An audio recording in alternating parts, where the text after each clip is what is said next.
Crossover. Oh, killer crossover. Just crossover. It just crossed him over and danced to it. Another victim to the crossovers. Cross him up and sit him down. The crossovers powered by Everlevel Concrete Repair in Omaha at everlevelconcrete.com. How we doing on a Friday before a big game? Oh, we're doing good. I cannot wait. Did you stop for like coffee and people want to talk about the game? The Huskers. What are the Huskers gonna do? I did stop at. I went and visited my dear friends at Bagel Bin this morning. Smart man. It's all the same people Smart that man. are usually in there. They're great. They're awesome. So nobody wanted to talk about the Huskers though. Just want to talk about bagels. They didn't want to talk really at all, which was fine with me. Was it a rush? No. It's all the same people that are always in Yes. there. So there's four older gentlemen because I appreciate them. They leave their newspaper and they put it on top of the garbage thing. And so I know it's a community newspaper, but I'm on the run, so I just kind of. But there's four older gentlemen that I think are in there every time I've gone to the Bagel Bin, and they chat about everything like four retired gentlemen do. Because I can overhear. I've sat down, I've overheard their conversation. They cover the world. They would be great doing a podcast together. Have you ever seen that? I think we're thinking the same thing. The guys that get together and do have the agenda of they topics. have like a rundown. Yes. Yeah, it's really funny. It's a great itinerary. Yeah, it's itinerary basically. Like, what are we going to talk about today? And then they just go through all of the things, which is awesome. I don't think that those guys do that. They seem like a little bit more freelancers. I love the Bagel Bin. I'm always because I also like Big Fred's right there. Mm-hmm. You get worried about the hill? Okay, so is that just like if you are from Omaha, it's always been that way and you just accept it? Because as a newbie, when I first went there, I'm like, all I can think about is, man, in the winter, this is how you get up this. They clear it. I go there in the winter and it's never really a problem. But it's just like, it's amazing. Steep. It's like, I'm amazing always how worried, steep it is. If I park between Big Fred's and Bagel Bin, then my car's going to roll down the hill. Yeah. Yeah. If it got icy, it would. All the cars would just be sliding down the hill. It's quite the angle. It's significant. It might be greater than 45 degrees. I found the tweet. My dad goes to a bar with his friends every Friday and makes a list of discussion topics. 12-1-22 agenda. What do we got? Number 1, Jordan Love. Number 2, World Cup. Number 3, China and Russia. Big leap from World Cup. Number 4, after Christmas party with the boys. Number 5, general discussion. General discussion is always the last one. Yes. I can imagine. I mean, do you think this guy was like a former radio or former broadcaster? Like, I would love to hear his rundown. I would love to hear his segues. His prep? Yes, his prep or his segues. Like I would love how does this guy get from China and Russia to the after Christmas party? Do you guys want to be a part of a group like that? Like, yes. Do you have a group like that? When I'm older, yeah. Well, kind of. So there are 3 gentlemen that invite me to lunch on a bi-weekly basis during football season, and they just pick my brain and we talk football. And so it's me and 3 older retired gentlemen. That's awesome. Who they just fire questions and they tell me about the gossip they're hearing. I go to the, whether I see it at the Bagel Bin. I went and talked to a group several weeks ago. One of the service clubs, they all kind of meet, there's a guy with a gavel, and stuff like that. Love them Eagles. And I'm like, this is awesome. The camaraderie here is top notch. So, and I love camaraderie. Yes, I love camaraderie. I lost that group when I moved. We would get. Don't worry, they'll be there. We would get together every Monday. We would go to this little bar not too far away called Chasers, and we would go and watch Monday Night Football and order half-off pizza because that was a special. We did it every Monday. It was so good. What happens in the middle portion of our lives when we lose our boys? Now here's what happened. What are we doing? What are we up to? I don't hang out with my boys very much anymore. I miss my golf league so much from every Wednesday because that filled the void. That was it. Every Wednesday, I'd go to Tiburon. I'd shoot a 51. I'd go to the lighthouse, and there would be 4 60 to 70-year-old men, and they would just talk about the stock market, the president, Mutual of Omaha, and then they would ask me about young people things, and it was great. That's awesome. It was awesome. That's fantastic. I miss him. Shout out Terry. That's why we have group texts and group chats. Which it doesn't fill the void. It doesn't. It doesn't. It makes it worse. There's nothing better than when you can just say, "Hey boys, I got the next bucket." And they go, and I go, no, I got the next bucket. And they go, okay, yeah, you got it. And you go up and you put it right down. A 10-second and back then everybody, everybody, it's a free for all. You got to grab your Miller Lite. You got to get it out of the bucket. I'm about to cry right now. It's not worth crying. And then somebody says, you know what? Do we want fries? We sure we don't want fries for the table? Anyone have some? Let's get some fries. Nothing like for the table. Oh, I love things for the table. And then you got your buddy. He puts it on his credit card because he just got his credit card and he needs to get the miles on it. Hey, That's you. I'm glad you brought up the for the table because was out with a group and the waiter was like, they always go, any appetizers? And he looked around, he goes, appetizers for the table? And that, like, nobody was going to get appetizers. And then the one person she goes, oh, well, yeah, just give us a minute. Yeah. Yeah, we end up getting appetizers. It's Ma- smart move. For the table, magic word. Are appetizers underrated? Because I think for a while my family was off the appetizers. Like when for whatever reason, we just never got them. And then all of a sudden one day, Was this during the housing crisis? I don't know. Maybe they were going through a money thing and I didn't know. Maybe I was blind to my parents and their financial struggles. But all of a sudden one day in 2018, we were at a Red Robin. Dad goes, appetizers? And I don't think I heard that word for like 6 years. And you said, yes, Dad, I'll take and I go, hell yeah, let's Yes, get that please. onion ring tower. Yep. Let's go get it. Let's get at it. And then we've never Who doesn't order appetizers as your meal? I should think appetizers are like very properly rated in that everyone has a high opinion of them. I love them. I don't think there's like. What did I tell you guys when we all went to Q39? I love Mott sticks. I said, get the wings. Well, you did an appetizer, a dad appetizer thing at Q30 because you were like, we want to get two. And then you looked at me and you're like, Matt, which one do you want? You want this one? And I go, oh my God, such power. And then I picked for the table. And then I picked wrong. No, he did fine. I should have went with the onion strings, the onion straws. He did fine. Speaking of onion straws, I knew this was coming. What is Cam Newton wearing today? Is that his actual hair? The top cut out. Yes, he cut out the top of his hat. He has to have, right? Yeah, I mean that's and a big scarf. I don't mean to be mean or anything, but popped collar. Kind of looks like a bird. It kind of looks like turds. You notice that nobody else is really doing this. I think he's trying to do something, but nobody is following him. Why would you do that? It looks ugly. People try to make fashion trends. Oh, by the way, real quick, you see Ryan Clark, what's on his left, his brooch? You see his brooch? Is he trying to make like his own branded brooches? Because that's RC. It's his wife. Okay. I just thought that was something. I was like, wow, he's got his own custom made pin. When Cam Newton was in town in Lincoln this summer, it was such a letdown because he wasn't dressed like that. I know. Well, and then he wouldn't interview with anybody either. You're like, who even is this guy? Somebody went up to him and asked him, hey, well, what do you think? And he goes, talk to my guy. Never talk to the guy. The guy always says, yeah, sure. And then it never happens. Never talk to the guy. Because everybody was sampling everybody else's food yesterday at Oscars. Sample. You literally, my food got down and you just took a fry. You ate off my plate before I was driving home and you became a topic of reaching over and using people's ranch and grabbing their onion rings. Okay, real quick. My ranch was taken from me. Okay. By the waitress. So I just asked politely, hey, do you mind if I use your ranch? Can I get a dip? They didn't have, I wasn't double dipping. I didn't do it without them asking. I asked them, can I please have your, I knew this would come up. I knew this would come up with the person that I was dipping from. I knew it would, because you know what? As soon as I asked Nick if I could have his ranch, I knew he would have a problem with it. But he said yes, right? Yeah. So you would think that he wouldn't have had a problem with it. He could have said no. This is hilarious because when the sauce, I don't know. What do you mean? And I'm not double dipping. I'm not double dipping. Also, too, Peterson being like, "Oh, he shared my onion rings."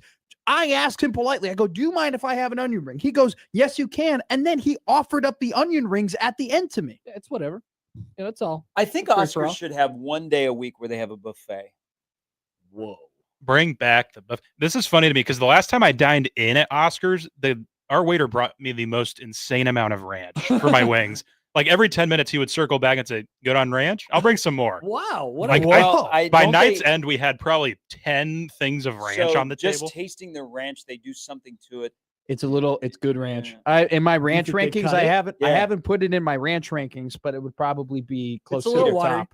Peter, But But Peter, I if prefer it if you watery. liked it, you could have just hoarded it, like for home use. Like say, yeah, you know what? Let's take some more. It And was they bring not. it back and they just slip that into the bag or the purse. I took a few wings home, and I had plenty of ranch Oh, to take as no. well. Do I not have my ranch rankings? Oh, here it is. Is this in the notes app? This would be on Is this on the level of your soup rankings? Look, this is my ranch rankings. Oh, there's like tiers. Yeah. Tier ranch. There's What's there's in the top tier? the top tier, my top 5, Wingstop 1, Red Robin 2, Lead Belly 3, Runza 4, DP I was Dough gonna say ranch 5. has gotta be- But I would probably put DP Dough now in the top tier of good and put Oscars at 5. Whoa, moving in. Good job on Oscars. And then my friend Ben, his is top of good tier, and then DP Dough. And then Honest Abe's is there, McKinney's is there, Brewski's, Lou Malnati's.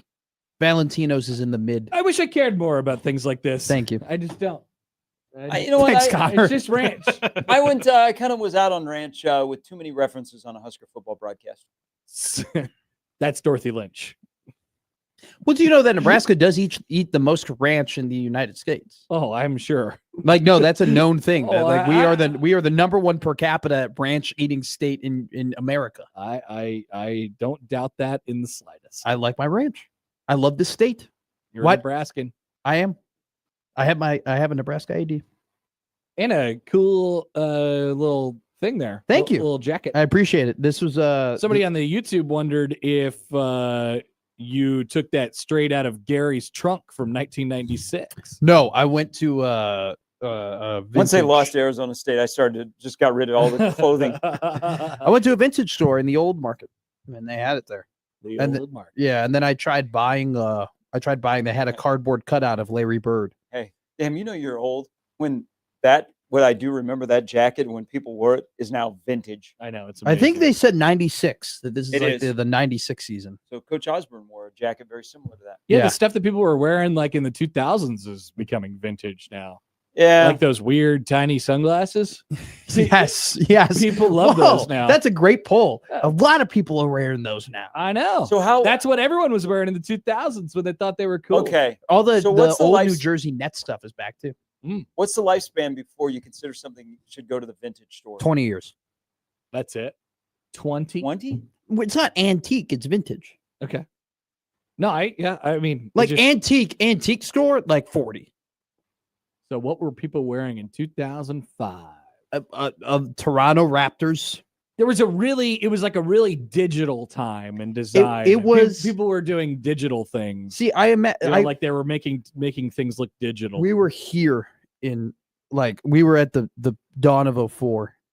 Like Yeah. we were probably at the Sideways end, hat. the sideways hat. Yeah. I think also the sideways visor, right? Oh, That was a yeah. big deal upside too. down and Upside backwards. and backwards. Yeah. I mean, Justin Timberlake really put the visor game on its axis with how he would wear it. Man, what Whatever happened to the painter cap? The what? No? what's the painter cap? It was like a cap that a painter wore. It all of a sudden became in style. But what could you Isn't describe that it? what the French people wear? A little bit. It's so it. I'll have to. show you Oh, a look picture. here. I'll I show you got a it. picture.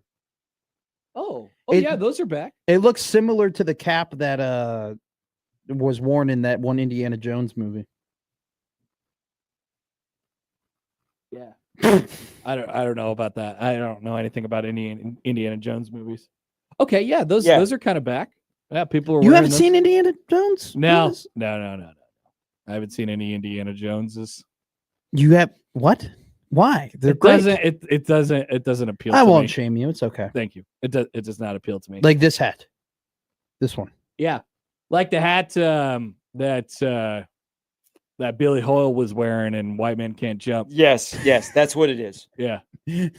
I'm sorry. I got to remember to stick within. I know the repertoire of Connor Happer movies that I have to stick within. You got it. Yeah. Well, see, you probably have seen the movie, but you've seen the Jack Harlow one. We are Woody and Snipes. I haven't. It kind of falls into that category. You haven't seen White Men Can't Jump? No, I told you I'm not the.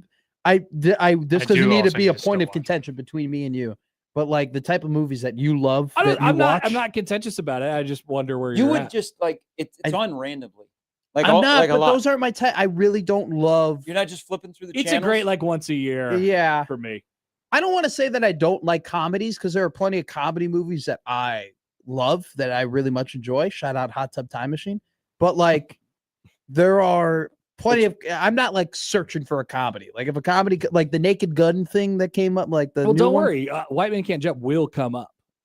I mean, it'll just find. Well, they you. made a new one. It'll find you. I'll one day. find. I'll watch they it. do not reference the second one. Was it that bad? Well, I just don't think that you should probably watch the second one if you haven't watched the first one. I don't think you'd really get it. Yeah, no, I would tell people don't watch Space Jam 2. You know, definitely watch Space Jam 1. Shout out Sierra Wright, though. The actor. He was in there. Was Bronny grounded and that's why he couldn't be? I mean, LeBron James had an actual son that was that age that could have played that role. Had to get a real actor. And then they turned to a college football player. I was about to say. I wonder what his a black shirt, a single digit. I number. wonder what his checks are like that he gets on the regular from. That's a great question. I don't think people are replaying that movie. No, I but mean- every time it's replayed on a network, There's got to be Yeah. something. Well, you get I a little bit of money. See, there's a big like debate about this on social media. Like all those kids on Nickelodeon and Disney Channel, they don't get that. Like Drake and Josh, they make zero money off of the replays. Those kids signed bad deals. They sign terrible They deals. got I bad, wonder. they got bad agents. Yeah. Their agent got all the money. Yes, Well, correct. exactly. And their parents. And now they're all really mad about it. They're so pissed. That's all they talk about. Yeah. Literally, that Josh Beck guy, that's all he speaks over. How he doesn't get his. And then he turned to drugs, right? And then now he's back, though. Now he's back. Now he's back. Now he's cool. That's okay. He was in Oppenheimer. He was in Oppenheimer? Yeah. Wow, I never saw Oppenheimer. He was briefly in it. He was. There was a lot of random people in that So many movie. random people in that movie. Nolan just pulled out he was like, I want to make, you know how the Lakers will make the best roster in 2022, but from 2009, they're like, oh, we'll have Dwight Howard and all these people. That's what he did. Just pulls a bunch of these star-studded actors that do nothing. It's fine. It's cool. I'm good I with like that. Nolan. Who doesn't want to work with Chris? Well, I'm about to buy my Odyssey tickets. Are you guys going to the game tomorrow? I'm not. I'm working. Yeah, big red overreaction. I'm working. Not big red overreaction. Not big red overreaction. Yeah. Are you- You're working the game? Working the game. Are you not working tomorrow? No, I'll be at volleyball tomorrow. Okay. I was going to say this is a shocking development. that Connor compared Happer to isn't last working. week, are you going to be able to watch the game? Not live. No. Oh, Oh. no. Oh, Lord. What are you going to do? Work. That gotta- doesn't suffice my answer. Are you Like gonna... to watch the game? Yeah. Oh, I'll watch the game. Yeah, I can't not watch the game. Okay, so you'll just I have watched to... the game last week. But no. I mean, you're not going to watch it live, though? Like, you're not going to, oh, guys, I'm going to sneak off a little bit for a second to see. Are you going to check the score at any point? Probably. Okay. Probably. Or it might come to me at some point. I don't know. What did Okay. you do a couple years ago? Because there was a Creighton basketball game, John and I both agreed that we weren't going to look at the score of the entire game. but then you started John to watch saw the it game at on the ribbon at the arena. I think. That was Oh. at the very end of the game. I think that was the Wisconsin game. Yeah, They it went was. they went to overtime, and Yes. then John and I ended up watching it. But then watching you the were end. tweeting as you were watching it, Yeah. way behind everybody else, and people didn't get it. That's great. Yeah. I was at Notre Dame. I was at a Notre Dame Wake Forest game that day. And I had to watch the game on my phone, in a little corner while people were partying. And there were multiple people asking my Just buddy. watch it later. They were asking my buddy, they're like, hey, your friend's cool, but what the hell? Why is he screaming over there? and Mike was like, he's a big Nebraska fan. The game's on. And it was embarrassing. TV or TiVo or whatever, DVR. That's your friend. I have my YouTube TV set to record all the games. I go back and me watch the too. tape whenever I want. Me too. Does YouTube TV ever run out of space? No. No, it doesn't. It's incredible. It's immaculate. I've been recording every episode of AEW Dynamite for the last 5 years, and I've never had the story. Yeah, because you used to think I better not record too much Yeah. stuff, otherwise one of them's going to go away. You don't have to worry about that on YouTube TV. It's just there. back on demand. It would tell you you have X amount of hours left, and you would have to go back and be like, oh my god, I love Harry Potter and the Goblet of Fire, but I could really use the 4 hours to make sure that I can watch SNL this weekend. Yep. So that's what I'll do. I'll take advantage of my Of your beautiful YouTube TV. Unlimited DVR. I'm thinking, There you go. by the way, back to this. I think Creighton did you guys dirty by not eliminating the Nebraska score from the ticker. Nebraska score So you saw on the ticker Yeah, at the Chai. at the chime. because I remember John saw it in the post game. Yes. There's no shot that they would at a Creighton event, like maybe put like if Nebraska scored, they would never put that up on the board, right? Oh God, no. Okay. Jesus. Don't Jake, talk like that. Jake Don't is talk the like PA that. guy. I'm sure he'd be all for it.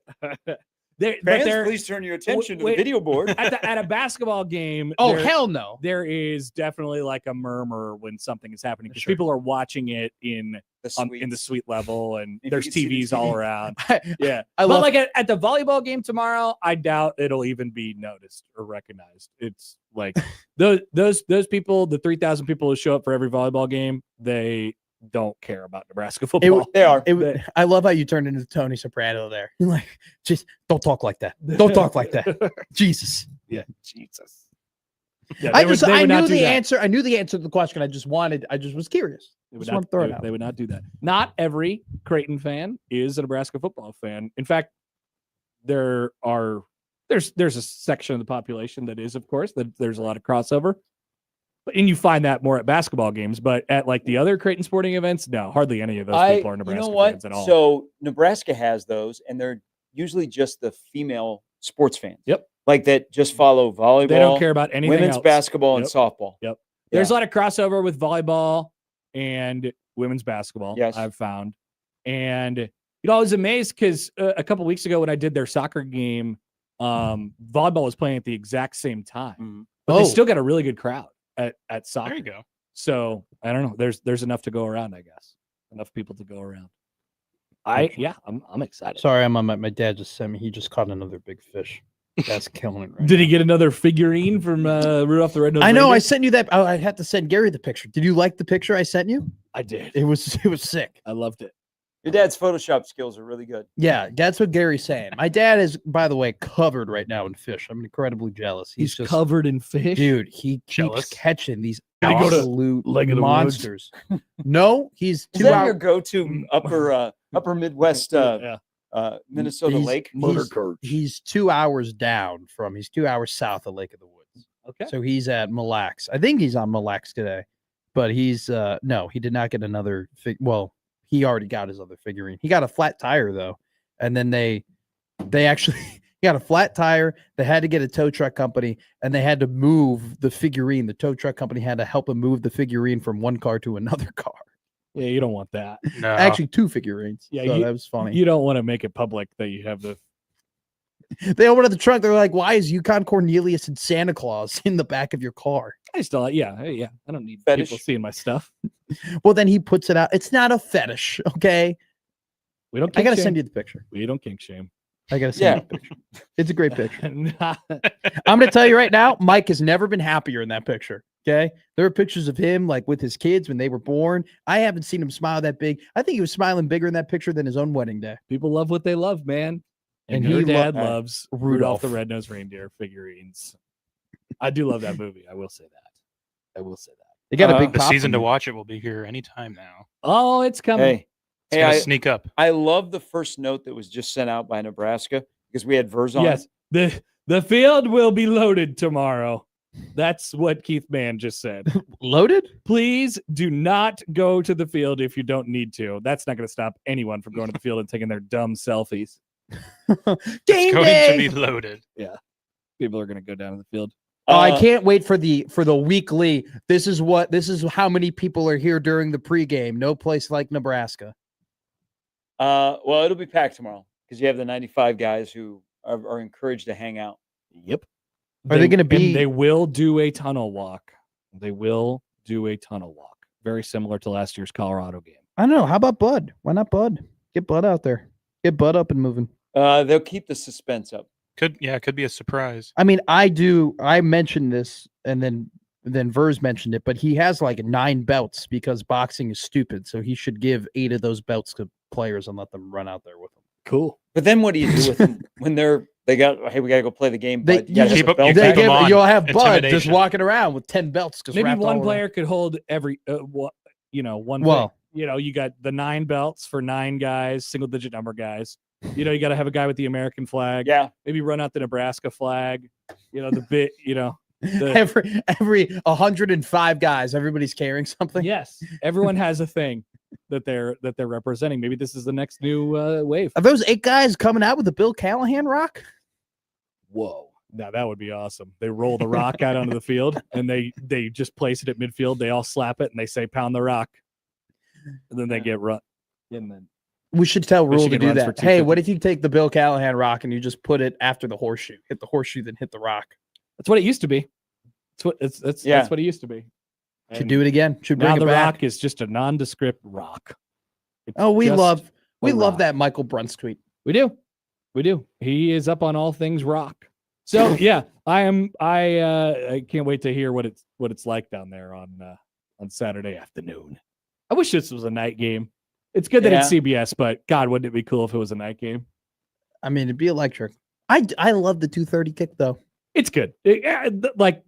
I'm barely complaining. So, it's just like if I'm to nitpick a little bit, I just wish it was if we're doing That's very Matt McMaster. if we're following the TV, so NBC had the first pick this weekend. Indiana, Illinois. And so CBS must have had the second pick. Yeah, right. Because Fox picks the weekends they want to have the first pick. Yes. Right. So they forfeited this weekend and they were like, okay, you guys fire Which away. is a little surprising. Because they went to the Big 12. They took Texas Tech and Utah for Big Noon. Did the ESPN ever give a reasoning why they're in Coral Gables? No. Not For that Miami, I could see. Florida? Very No, strange. But I did enjoy Al Michaels badgering Kirk last night. Yes. Where are you going this weekend, young pal? Young buddy. Al was insufferable yesterday. I'll just say They kept talking. What? They couldn't stop talking was- about how not that bad it was for the Dolphins. They were like, oh wow. You have to just love this effort. It's like, dude, these teams are the NFL, bro. Yeah, they're like Al is sounding more everything- checked out than ever these He days. 100% is. in the But third he loves the Bills. He was throwing shade at the Eagles. He did. Yeah, in the third shit Eagles. quarter, I asked myself, does Al even want to be there? Like he looked just annoyed. No, to he just be doesn't. there. He hasn't wanted to I be wanted there to for, be like for the and, last 3 years. and then I love it. Fourth quarter, 8 minutes left. Tyreek Hill having a great game, about to go onto the field, try and tie it. And what do they go? Yeah, so he's under investigation. For they come back from they break. couldn't- Kaylee Hartung was like, yeah. your attention, please. Tyreek Hill's, he's got some stuff going on right now. Held News nothing, to no one. Held zero back about it. Just later it goes, he hasn't been charged, but his ex-wife says that there's been 8 different times. I'm like, guys, And then we're in the there's- witching hour. And then she's like, back to you guys. And then Al's like, yeah, he's had some off the field issues. And Well- then Kirk's like, well, look at this route. they're all just on completely different pages. No, can I go back, Connor? He didn't just say that. He goes, Al leads off with, well, Tyreek Hill, no stranger. That's what it was. He Yeah. goes, no stranger to off the field issues, even dating back to Kansas City. Yeah. I'm like, amazing. oh my And God. I'm sure like, that Ray's in Midtown, the Buffalo Bills spot in the Yes. city, loved the end of the game when they showed the wide right Super Bowl miss Oh, yeah. for no reason, For no totally reason at all. unprompted. Al's like, let's take a look at this. by the way, that was this the was my most, second Super Bowl. that was the most Amazon is a weird place. that was the most Tua pick ever to end the game, by the way. Yeah. Like that, like out of nowhere, just a stupid mistake. At one point I was watching, I was doing work and I wasn't actually watching the game, but it was on in the background. And I heard one of them say, yeah, Tua just completed his 20-something pass, but he has less than 100 yards. I'm like, wow, maybe I should watch this. Well, Kirk couldn't stop saying, like, I think Kirk has a note, and then when Kirk runs out of notes, he just keeps saying the same note over and over again. The amount of times he's like, Tua's having a great game, but his stats aren't there. he's got to go to He Miami. said it 6 times. I'm like, I get it, okay? He's playing efficient. So he's like, finally at the end of the game where nothing's really happening, Al's like, so where are you headed tonight, buddy? And he's like, well, going to Coral Gables. I'll probably get there about 2:00 in the morning. Got a 9:00 meeting tomorrow morning because College Game Day is playing Miami in Florida. And he was excited to tell him about all the things that he's doing. Surprised he didn't mention the dog. And then Al goes, no one cares. Allen in the gun. Yeah. Because that's how he doesn't give a damn. No. He doesn't care. It's like past his bedtime. Clearly. He's like, why am I in Buffalo? He's like, why did I fly all the way across the country to be in Buffalo? Why am I in Buffalo? And then they had to flex that Ryan Fitzpatrick like plays at Augusta National every year during the halftime show, as if I give a damn. And then they're yelling at him to take his shirt off. Oh, that was the best part too. They brought Ryan into the booth, and Al leads off with, "Well, Ryan, you've been on 1,000 teams in your NFL career." Yep. You're a jerk, but he's not man. Carson Wentz. Hitting all the notes. Carson Wentz, Starting. the 6th straight year he's started for 6 different teams. Yeah, we got a Carson Wentz Can sighting this you weekend. name all those teams? Rams, Commanders, Colts, unfortunately. Colts, Vikings, Eagles. Where was he last year? Yeah. Rams. Was Rams? Rams last year. Was he with the Niners at any point? No, not that I remember. Let's check. I think You're I got missing 5. one. Big one. Philly. Well, No, I said Philly. you're missing one. I feel dumb. What am I missing? It's a team that is very popular. Oh, he played for KC. That's the How much did he start? That's who he one or played for two last year. games? Yep. He started. That- he that's started right, that's week right. 18. That's right? right. against Denver. He started the last game. Yep. So last year's Kansas City, 2 years ago is Los Angeles, 3 years ago is Washington, 4 years ago is Indy, and then it was Philly before that. So You know what? And He's it's rock and great, rolling. a great what if. What if he doesn't blow out his knee on the year that they win the Super Bowl? I Because still, he was Yeah. going to be the MVP. He of He the was. league. He Sure was was. for sure. I still like it when Carson Wentz throws that thing. Oh yeah, He's this got- is a great take by you. He's got incredible arm talent. You just like guys that whip it, right? Was that your? Dude, yes. He's got great arm talent. So are you He a Joe does. Milton guy too? No, I'm not Okay, a Joe Milton okay. guy. That's where I draw the line. Nobody need ever to- says anything about Joe Milton except for his arm strength. Yeah, That's well, true. He they don't throws go it by the football very IQ. far. Look, all I told people was Anthony Richardson was Joe Milton unexposed. Because Joe Milton got exposed. Well, he's exposed now. Well, now, sorry, Pete. He has been exposed. But hey, Hey, 2-0, 2-0. You're And going to I- win the division. and I had zero expectations, so I am having fun. the Yeah, Colts are screw going to you. win the division. I hate it when teams think they're going to be bad and then they end up being good. This thing because could I bottom always out think I'm very gonna be fast. good It and could then be go bad. south very quickly, Hey. but you know what? I'm living in the All you moment. got to do is get to like 9-8. You're winning that division. I still, Yeah, that's You're I had- already Whew. a good portion of the way there, Peter Man. by the way, I haven't given up on Carson Wentz yet. I still think he can do it. I may have given up, but I still do like it when he throws that thing. You just watch. I watched some Moritori highlights. You watch Carson Wentz highlights? I don't watch any highlights of anybody, but I do like. What do you mean? You watch Maurice Washington highlights? I did one time. Yeah, You were so taken. You like guys who can throw it far and guys who run fast. God, he was so fast. You watching Maurice Washington in the 1620 the house? You were so enamored by him. I get so triggered when the running backs just get tackled all the time. Where are they? And Then then are they getting tackled so much? Why is That- it so easy to tackle you? that was also funny too that we were watching the highlights and then they Tyreek killed him during the highlights or during that game. Yeah, they were talking about all of his off the field issues. No stranger to off the field issues. John Anik of the UFC this is guy the has king at that. issues. John Anik one time said both these guys fighting are currently in a custody battle. That's an actual quote. But nobody is close to the NBA draft tragedy point. Oh, Oh god. apparently everybody's parents died who gets drafted. Yeah. Or they've had something just like tragic recently happen. Yep. If there's a tragedy, they'll You're, find it. can you explain, what it's like being in your friend's house because your house just burnt down and it's across the street? I mean, during the COVID year of the draft, every question had to do with like, well, how are you handling COVID? And you know what? If you lost a parent, what would it mean for you to play in the NBA and carry on their legacy? Jamarcus, was your dad nuts. isn't here It was today, but what would nuts. he say? I mean, all right. Have It was a crazy. have a good weekend. Have a good show. Good seeing the fam yesterday. Yes. Did your 1620 did the babies all Jackie grown have up. some hot takes? Oh yeah, she would have loved to talk to Matt about Project Runway, but never happened. Yeah, I messed up. I didn't. Sad. You didn't know? He didn't introduce himself. I didn't. Really? No, we were running, we were scrambling, and Just a rando with the kid sitting there in front of us? no, and then we were on the air, and I just never. And then when I was, they left. Daughter's cute. She is. She's starting to pay more attention to sights and sounds. Oh, she knows what's going on. Oh yeah, she's Yeah. got a full understanding of what's going on. I was talking, and I heard her go, "Bad take, yeah. bad, Bah. bad." And All she- right. And she's still at that age where you guys can go out with her and it's not like a circus. Oh yeah, no, she can't really go anywhere. I mean, she can't walk, so She's immobile. She She's like can't- Deacon yeah, Hill. She can't get up and leave. She's like Diego Pavia. She is. Yes, any of the bad quarterbacks. All right, see you guys. Have a See good you, week. Connor. Good luck this weekend. That's the crossover powered by Everlevel Concrete Repair in Omaha at everlevelconcrete.com. It is Friday. We'll start things off next.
It's the Connor Happer Show. Are we sure we want to do this? Could you, make an announcement that we're ready? It's the Connor Happer Show on 1620, The Zone. All right, welcome in. Happy Friday, everyone. It's the Connor Happer Show here on 1620 The Zone and on 1620thezone.com. Connor Happer, Peter Krenzer with you here on this Friday. Oh, boy. We got a big game coming up tomorrow. People getting nervous. People getting excited. You go one way or the other when you get to this point in the week in a big game week. Either you start questioning everything about yourself. Oh, my goodness. Are we terrible? And are we going to get ran all over by Michigan? Or you're like, you know what? I think I've convinced myself that Nebraska's going to win 41-14. I don't know which way you guys are going, but all over. It's definitely all over the map right now. Today on the show, Steve Sipple will join. So we had to move some things around today for a variety of different reasons. Here's the bottom line. Sipple will join us in 20 minutes, and we will get his take. He's got a speech he's doing this afternoon, so he wasn't going to be available for our regular time. Good thing I checked with Sipple yesterday. He's going to join us at 11. Brian Christopherson stays put at 11:30. Munson was kind enough to move into the noon hour at 12:30. And today, a special guest appearance from Creighton Athletic Director Marcus Blossom, coming off of their gigantic announcement yesterday. And stay tuned as well, because we have some tickets that we have to offer you as well. Creighton would really like to have another top 25 win. Yes, against a team that it's already beaten so far this season. But Creighton Volleyball will host Kansas on Sunday, and we have some tickets a little bit later on in the show. It's become a bit of a tough ticket in town, Creighton Volleyball has, which is a very good thing. A very good thing. Of course, coming off of a giant night on Tuesday night. So that is the lineup powered by the Rooferees at John Higgins Weather Guard. We'd like to hear from you all today. 402-951-1620 on the Prairie Flower Casino Zone hotline. You can call or text that number. Tweet at Happer Show, at Connor Happer on the JTech Construction Zone Twitter feed. Email Connor at 1620thezone.com or Pete Krenzer at NRGmedia. Yep. .com. Nailed it. On the Equitable Bank Zone inbox. And we say good morning to the YouTube streamers today. We have predictions that are coming in, like this one. Smash the numbers. Ferris writes in, very hard to get a feel for this game. Michigan will let Bryce Underwood loose. Michigan 25, Nebraska 19 is my guess. I like one thing that Smash the Numbers is onto here, and that's picking weird scores. I was going to say, would this be a college scoregami situation, 25-19? You know what? I don't know, but those are two odd numbers to be able to get to in football. I love picking weird scores, so I'm with you on that. I'm not so sure that I'm with you some safeties on the winner of the game, but we'll check that out a little bit later on. We'll have our history lesson. We'll flash back to 1905 today, the first time Nebraska and Michigan ever met in the sport of football. We'll have our keys to the game. We'll have our picks a little bit later on. Josh's Will Compton hype speech is coming today as well. So we are fully loaded. And Peter's Odd News is still happening. Yes. We're ready to go. We're loaded up for that. And then we want to get your thoughts on the game tomorrow. 95 reunion. Nebraska's going to blow it out for this game.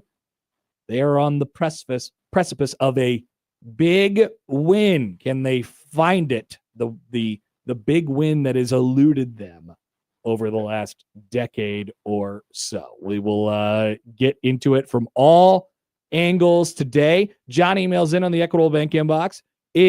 Where is Josh taking the PJ this weekend? I'm too lazy to look. He's on a bus or a van right now, headed to, I actually don't know where Iowa Western is this weekend. Let's take a look. Somewhere in Kansas. Oh, no, Dodge City, I think. Yep, Dodge City. 11 a.m. kickoff tomorrow. So he's headed to Kansas. How far is Dodge City? I can only imagine. It could be several hours for all I know. I don't know where Dodge City, Kansas even really is. I'm not familiar. I'm going to guess probably 5 to 6 hours. Looking like a little over 6 hours. Yeah. Yep. Seth writes in, best Friday ever. 4 hours with Peter Krenzer, the Peter man. That's right. He's been pushing buttons for us this morning and afternoon.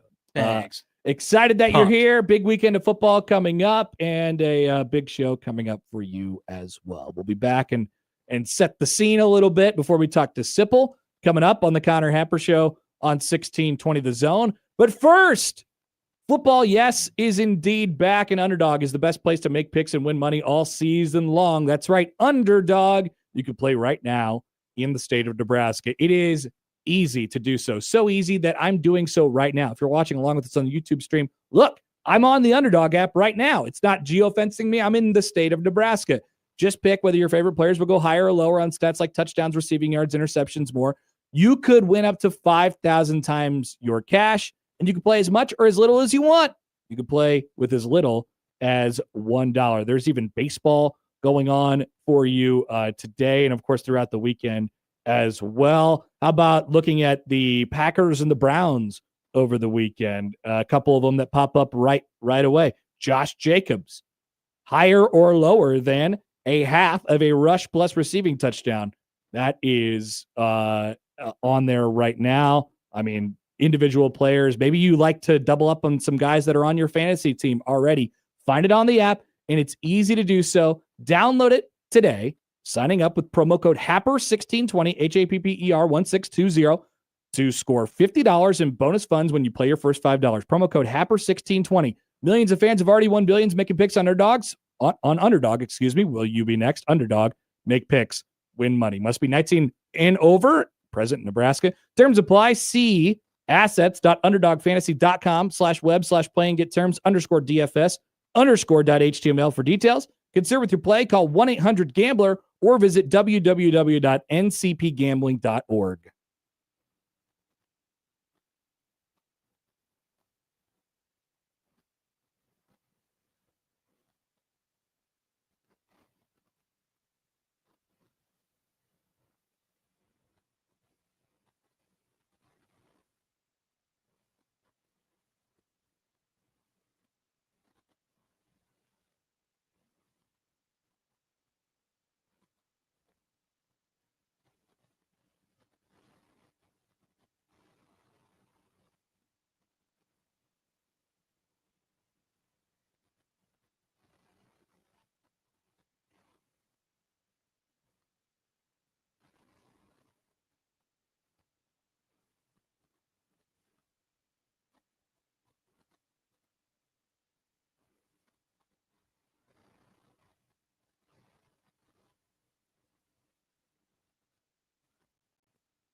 Don't forget our full slate of pre- and post-game coverage here on 1620 The Zone, including, well, the rest of today's show. I guess we'll call those pregame shows. Tomorrow, 1620 the pregame, starting at noon from the Blue Tailgate with John and Michael, going all the way up until 2 o'clock.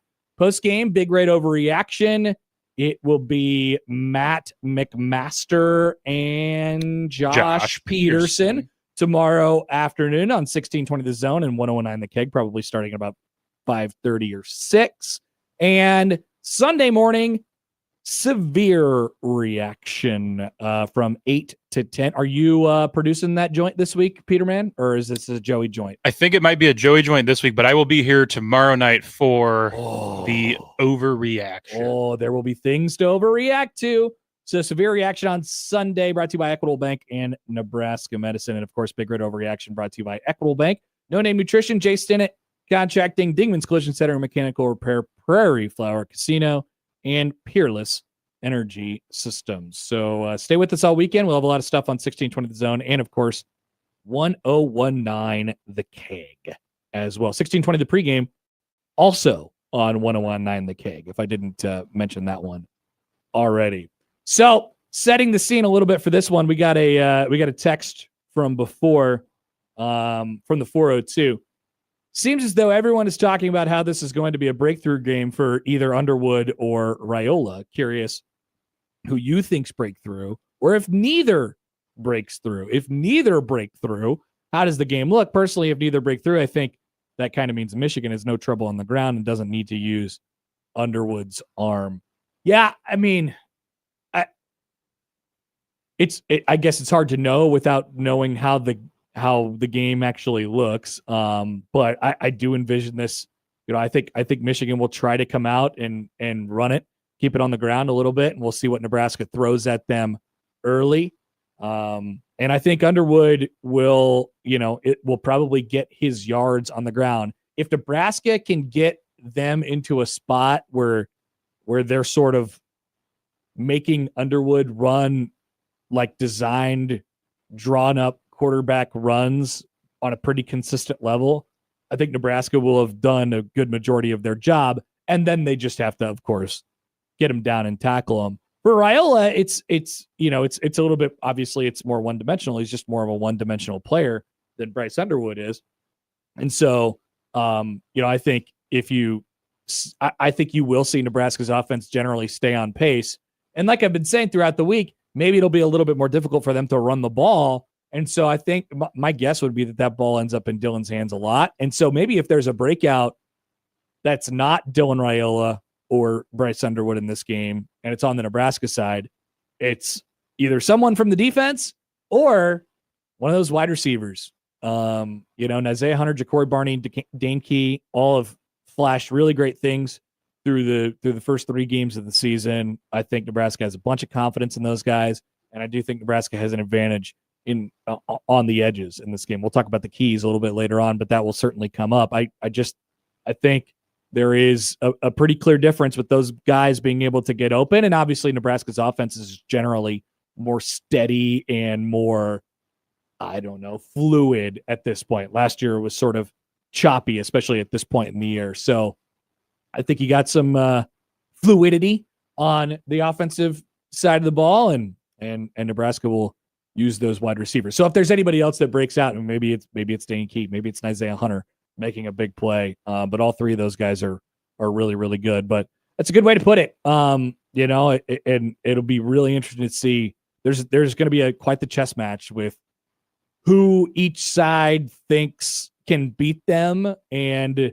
what each side does to avoid players like that or go after them or when to dial up pressures and things like that. There is there is a ton of I like this game because it's basically even matched, and so a lot of strategy comes into it and coaching comes into it. We'll find out if Nebraska has the upper hand in that category. So I was looking at the SP Plus rundown this morning that Bill Connolly does, like the 12 biggest games of the week. So SP Plus has Nebraska by 0.1. Now, of course, you cannot win by 0.1, Peter. There's no decimals. It's not fantasy football. No. Really? Yeah, it's weird like that. But that's how evenly matched these two teams line up. And it's a little wonky in the early season because quality of competition is a concern for both sides outside of, the Oklahoma game for Michigan and the Cincinnati game for Nebraska. But here's what he wrote. 2 years ago, Nebraska was on the wrong end of a 45-7 blowout loss to Michigan at home. Now, on paper, the Huskers have basically a 50-50 shot at taking down the Wolverines and scoring their biggest win since what? 2015, he says. 39-38 over number 7 Michigan State. Current line, Michigan minus 1.5. SP plus projection, Nebraska by 1.1. FPI projection, Nebraska by 0.1. The margins, they're thin. They're thin, ladies and gentlemen. Not a lot of wiggle room. So turnovers are big, explosive plays are big. And the thought is that generally both sides will be able to hold up about from what the other side is going to throw at them. But man, it is razor thin margins in this one, and that's why it's why it's a type of game that Nebraska needs to get over the hump in, and it would be a little bit deflating if they were to lose this game. But that's a talking point for big red overreaction and for severe reaction, of course, on Sunday. All right. We're off and running. Plenty more on Nebraska and Michigan as we go on throughout the show. Once again, BC, Brian Munson, Marcus Blossom will all join the show today. But coming up next, we'll have a chat with our good friend Steve Sipple from HuskerOnline.com. Yes, you 11 o'clock hour listeners, get ready. You get your Friday taste of Sipple coming up after this on 1620 The Zone.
Steve Sipple, The conversation gets even more uncomfortable, okay? Steve Sipple on the Connor Happer Show on 1620 The Zone. Big game. Big game. Steve Sipple from HuskerOnline.com joins us now on the Prairie Flower Casino Zone Hotline. Sipple, happy Friday. How are you? What are we doing at 11 o'clock today? I know, it's kind of weird, isn't it? Yeah. I'm like it. I'm still, it's not that much different to me because I'm still sitting here and talking to you. It's just 2 hours earlier. Yeah, my schedule's I hope you understand it. People, my schedule vacillates so much. It does. Especially if they're in the middle of the day. It's kind of hard to pin me down. But I'm glad it was able to work out because it wasn't going to work out at your normal time today anyway, and we had a couple of things that we needed to switch around. So thanks for doing this. Are you en route to your speech location? Oh, it's close by my residence, so I'm not quite en route. I'll jump in by truck right after we're done here. Excellent. All right. Do you have the big game vibes? Does it feel big around Nebraska this week as they prepare for Michigan? Around Nebraska. Around like around campus, you know. Oh, I thought you meant around the state. I imagine. It doesn't overwhelm you, but I don't know that it's a gigantic game. But come on, Connor, I've been doing this for a long time. There's been I've covered a lot bigger games than this. God, that sounds haughty, but yeah, it feels big enough. I know, but like in the last, I don't know. I always minimize it down to like the last 10 years, right? I guess since the Riley era started, there's been a couple of these games where it feels like, oh man, they got a chance, and with a win here, it represents that they have crossed some sort of threshold, that they have cleared a bar. I feel like this is one of those. I do too. There's all different ways to size it up, right? And I'm always interested to hear other media's take like that. I guess it's just, to me, it's an evidence game. I mean, you're doing it too. Like we always do this, where we're looking for evidence of progress. Is that a good way to put it? Definitely. Where we always talk about it. We talk ad nauseum about that program, right? We talk about it all year round, and we wonder how's it going, and will this be the breakthrough year, et cetera. And then, you can talk and talk and talk and try to get people's feel and your sources and all that. But really, it boils down to Saturday, right? I mean, it boils to, at some point, it just can't be, Matt Rule is a great quote, and he's really affable and likable, and that's nice, and it makes people feel good. But at some point, you got to start winning meaningful games. And so, right, this is a meaningful game. 100%. 100%. Like if they, I don't need to super overreact if they lose, but right. I do feel like it would be pretty deflating because not only, this game has had a ton of buildup, but like you said, a win here would, I just think it would go a long way. All of a sudden, everybody would be behind and say, hey, look, I think this got a chance to really go. And maybe it's a reevaluation of sorts if they lose. Yeah. Yeah, I'm like you. And I'm glad you said what you did. I don't think it's the sort of situation where if they fall short, that there has to be massive overreaction. I'm not setting anything up here. I think it's a toss-up game. I'm not, what I'm saying? I'm not suggesting that I think that's going to happen, but if it does, I'm like you, I'm not going to overreact to it. There's a long season ahead. Now you would, and then it always gets down to what's the game look like. Now, if Michigan comes in here and blows their doors off, I might have to overreact a little bit. Yeah, I would definitely be reacting severely in that situation. Yes. Yeah. So there's that possibility. There's also the possibility that Nebraska hammers them, and then you know what fun. Oh, We could overreact for a week. I mean, it'd be fun sort of to overreact the other way for a change, right? oh yeah. Especially with the bye week next week. That's what I'm saying, right? I mean, it'd be nice to kind of overreact. So let's see what it is. But yeah, it's to me, I guess the best way I could put it, it's an evidence game. I want some evidence now, and this is that type of game. How do you feel about Nebraska in the trenches against Michigan, both sides, offensive line and defensive line? Well, that's the game. I mean, that's where it is now. Start with the offense. I feel good about Nebraska's offensive line. With some reservation, and part of it is they haven't been dominant this year. I thought there would be a little bit more of that. I'm thinking mostly about the Cincinnati game, and the other games to a certain extent. Although they put up huge numbers, so people are saying, "What are you talking about? Is 59 not good enough for you?" Yeah, it's just kind of what you see. It's they're like when they get down first and goal at the 9 against Houston Christian, which is, I'm not going to sugarcoat it, that's a bad defensive line for Houston Christian. And I just thought, run it in. There's a little bit of a red flag to me that they don't try that. Probably splitting hairs a little bit there, going a little overreacting. And then the other side of that is Michigan's not great up front on defense, but they're 12 deep. They don't have first rounders like they did last year, 2 first rounders like they did last year, but they're Happer, look at them. They're blocks of granite. They're kind of hard to move. So I don't know. I don't know what that run game. Yeah. I don't know. I can't move them. I don't know what you're going to do. We'll see how that looks. On the other side of it, that's the biggest concern of the game, right? Isn't it? I mean, the other side of it, their offensive line, Michigan's against Nebraska's D line. Now, that's not a great Michigan O line. It's anybody I've talked to this week says it's not a great O line, and it's like you get the kind of like work in progress types of comments. But that's the game to me. The essence of the game. I'll wind it up quick here. The essence of this game is what John Butler said when asked by a good question by a reporter on Tuesday. How do you confuse Bryce Underwood?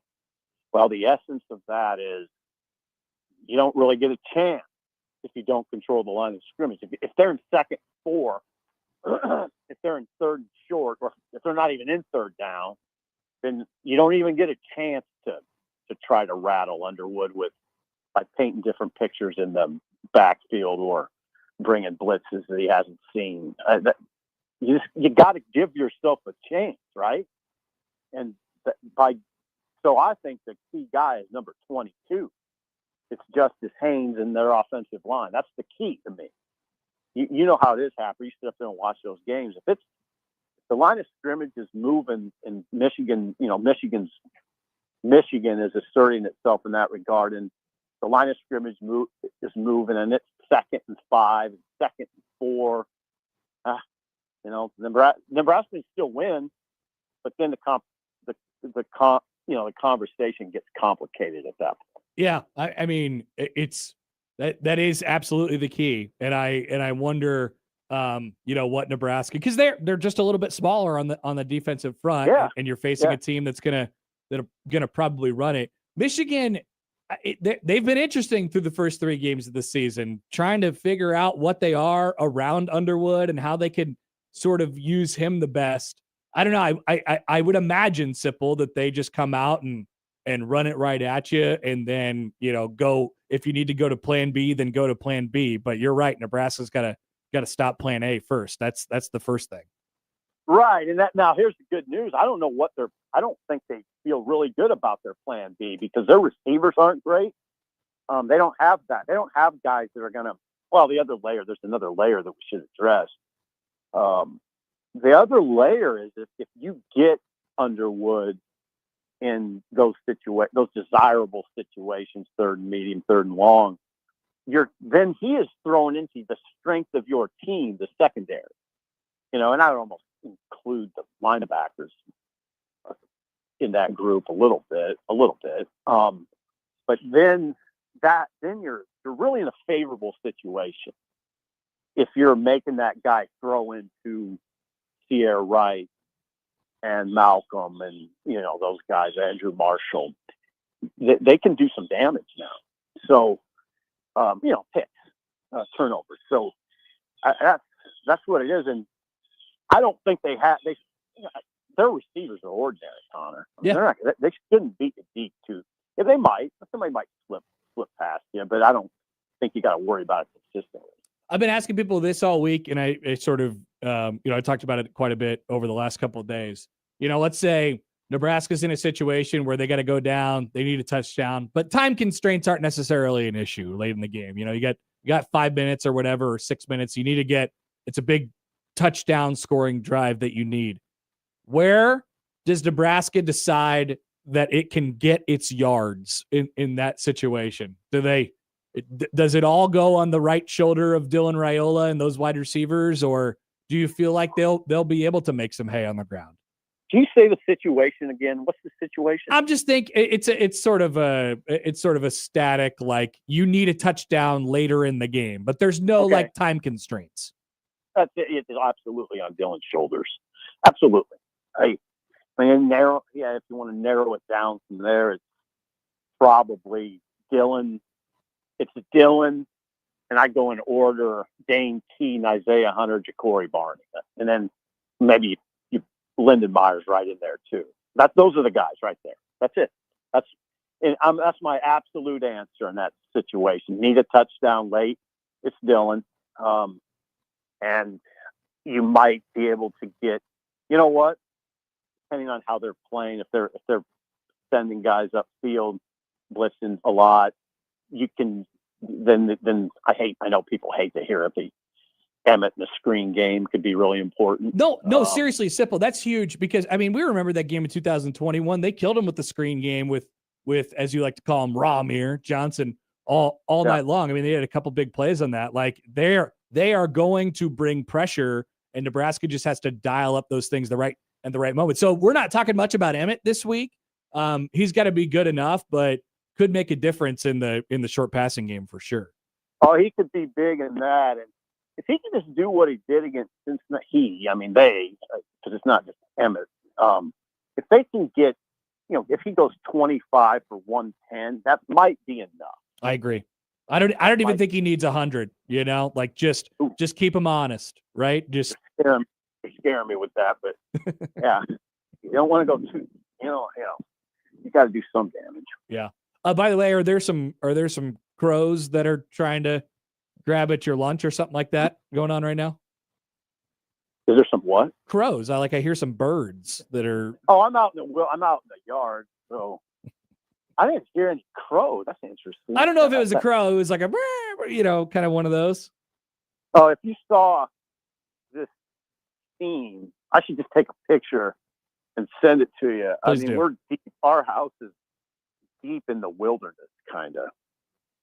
There's a lot. Hey, do you have any chickens anymore? No, chickens we've had 2 rounds of chickens that got killed by coyote once, fox once, and that's it for now. Wow. And you're not in the market for more chickens? I bought a kind of statue of a rooster. Okay. So that's about the extent of it right now. And do the foxes come up and mess with that? I don't think so. If they have, I haven't seen it. It scared me a couple times when I walked out of the house because it looks real, and I'm like, but it's just a look. Do you have one of those? Do you have one of those owls that keeps the birds away? No. Oh yeah, they have those like owl figurines, and their heads spin around. It does a good job of keeping the birds away. I've never heard that. Oh yeah, you got to check those out. All right. Thanks, Connor. You're welcome. A text here from Brian. He has I'll ask you this question before we let you go. Would you be more surprised by Michigan blowing out Nebraska or Nebraska blowing out Michigan? Nebraska blowing out Michigan. I think so too. That's just, I think it's just the Nebraskan in me. You're always sort of on, you're always, yeah. And we've seen a lot. So there's always a degree of trepidation, I think. That's probably mostly psychological. I agree. It's a good way to put it. All right, Sipple. Thanks for being flexible with us today. Appreciate it. Enjoy your weekend. We'll talk to you next week. Oh, yeah. I hope I see you. See you later. All right. Steve Sipple from HuskerOnline.com. He will not be seeing me this weekend, but I guess I probably knew that he was out of chickens by this point. But had to make sure, had to confirm that one. So he's got his dog. He's got Bullet. But the chickens, I think, well, there was, what do you say, 2 sets of 2 chickens, Peter? So, I know he had, at one point a long time ago, it was Buffy and Silver, the chickens. And I don't know. Was it just those 2 originally? I think those were the first 2 chickens, and then they got, eaten by whatever. And then the next 2 chickens came along, and I don't remember their names. I could never do the chicken. It's too much responsibility. I feel like I would just be weighing over. He's a crazy guy. He's got a lot of stuff. I know multiple family friends in the last calendar year have set up chicken coops in their backyards. It seems kind of fun. It does seem fun, but then I'm like, would I even know I wouldn't know the first thing about it. I would have to do so much research. I would assume that they're pretty low maintenance. I would probably just forget that they're back there, and then I'd look outside and I'm like, oh yes, there's chickens in the yard. Crap, the chicken got eaten by the fox. The chicken has attracted the entire ecosystem into the backyard. Do not grow an emotional attachment to the chickens. That would be my suggestion to you all, because they can go pretty quick. Brian Christopherson is going to join us in a moment. A history lesson coming up in the noon hour. Brian Munson, Marcus Blossom, keys to the game, picks for the weekend. Josh's hype speech we have coming your way here on the show. So let's take a break and get out of the way here for BC. We'll be back after this on 1620 The Zone. But yes, I have a reminder for you that Underdog is the place to be this weekend, and really, forever, at least as it pertains to the football season. Underdog is the best place to make picks and win money all season long. You can play right now in the state of Nebraska, just like I am doing at this exact moment. Playing on Underdog is easy. Just pick whether your favorite players will go higher or lower on stats like touchdowns, receiving yards, interceptions, and more, and get your picks right. You can win up to 5,000 times your cash. You can play with as little as $1. Who's a good fantasy guy? Oh, I got a couple of them. How about Bijan Robinson?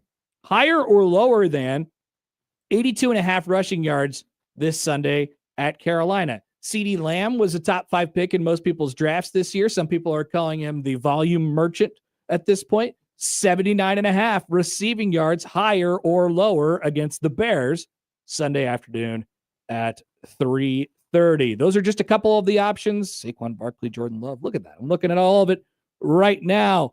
You can find it on Underdog. It's very simple, higher or lower, and you can piece them together however you'd like as well. Download the app today. Sign up with promo code HAPPER1620. Score $50 in bonus funds when you play your first $5. Promo code HAPPER1620.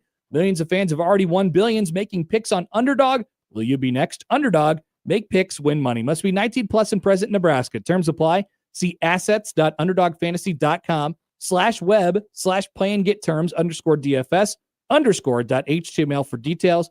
Concerned with your play? Call 1-800-GAMBLER or visit www.ncpgambling.org.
Hey, Brian. Brian Christopherson. I got to take this. It's Hap. B. Rooney drove my Chevy to the levee, but the levee was dry. Brian Christopherson, Husker 24/7 on the Connor Happer Show on 1620 The Zone. Gone are the days where we talk to BC on Fridays and, over the last 2 weeks, we've asked them like, hey, what do you want to see from the running backs this week? Now it's like, what does Nebraska have to do to actually win the game and the matchup? I like weeks like this. I know it's a hot take, and I assume our guy Brian Christopherson from Husker 247 does as well. BC, happy Friday. How are you? I'm excellent. Yeah, I love weeks like this. Going to the press conference yesterday, there was like 4 CBS trucks outside the stadium, CBS Sports trucks, and I'm like, all right, that feels okay. So yeah, let's do this. There's another team on the other side of the field, which is a little bit different from what it's been over the last couple of weeks here. Yeah, there's somebody who you can't screw around and waste opportunities or waste plays, as Dana Holgerson said this week, especially when you have those flashing moments for an explosive or a high red zone situation. You have to capitalize because it could end up biting you. It doesn't have to, but there are going to be those moments. You look back, if you lose by 3 points, you say, what about that one moment there? Yep. If you would have brought it home, and those are the ones that can't escape you now as the price of poker goes up here. Games like this, you learn a lot about yourself, and it doesn't have to be the complete truth this early in the year. What are you most excited to learn, whether it ends up being a positive or a negative? What are you excited to get more data points on about Nebraska football that you just couldn't help but wonder about over the last couple of weeks? I would say on each side of the ball, first off, the defensive line. I mean, it's been the talking point all off season. Like, how are they growing up, day by day, week by week? And, this is sort of that test where you get some evidence, where they stand, how good they are, how mediocre they are, whatever, Michigan will obviously test that group. And I kind of count the second level on defense in with that too. The linebackers, like, they've got to be on point in this game and have their run fits dialed in because Justice Haynes is a good back, and I mean, even as much as they struggled against Oklahoma, he showed he can get loose for a play and take it 70 yards on you. And so if you're a foot or two off where you're supposed to be or take a bad angle, he's the type of back that can really cash that in on you and have a fight song type moment. And then on the other side of the ball, I think the Husker receivers, in a way, just like I really feel good about them. It's just like, can they be that group that a team like Michigan really struggles to cover, actually, like where they could actually, I'm not going to say take over a game, but where you feel like they just put their stamp on it in such a major way, where they made 3 or 4 big plays that we're all talking about Saturday evening. And so they brought in guys like Dane Key and Isaiah Hunter, 4 games like this to connect with Riola and have those moments. And so, can they have them, so that part's really interesting to me. Is this, would you categorize this as Dylan Raiola's, potential national coming out party? Yeah. I mean, it's that unfair thing of sports. It's the old, I don't know, Skip Bayless reaction type of game where people are going to, it's easy to see it from far away, right? Yep. It's going to be that drive-by shot of, okay, this is what Nebraska is or isn't, all depending on, this 4 quarters of football, and this is what this quarterback is or isn't. And that's just the way it is. It's going to be that. So yes, it is that game. I mean, for Dylan Riola, we can't escape that it's that kind of setup, because for whatever reason, a lot of people sort of decided his first year, they had some really hot takes on like what he was going to do the rest of his career. I thought this offseason, it was sort of interesting how Riola was sized up compared to some of his peers. And so there are some skeptics that have been out there that had him lower on lists. Not as much locally. I think there's a lot of optimism about where he's heading as a quarterback. But there are those people who had him lower on their list and had some other guys higher. And this could be a game where if he puts up really well and just plays a smart game, some people might change their tune a little bit. But I do think the biggest thing, it kind of goes back to what Matt Rule even would say, like at Big Ten media days, it's not necessarily going to be the highlight play with Dylan. And I think that's the case in this game. It's about directing this thing and like pre-snap and maybe he gets Nebraska into that right play where they flip it out to Emmett Johnson and it goes for 30 yards and it's not an impressive throw, but it's something he did and what he saw in that defense. That's where I think you could see his growth over this year come into play and where you hope it's an advantage for Nebraska over a very talented quarterback on the other side, but obviously a guy who's a year behind, Dylan in his class. Speaking of that kind of 40,000 foot, that drive-by view, is nationally, are people about to remember that Dana Holgerson is Nebraska's offensive coordinator?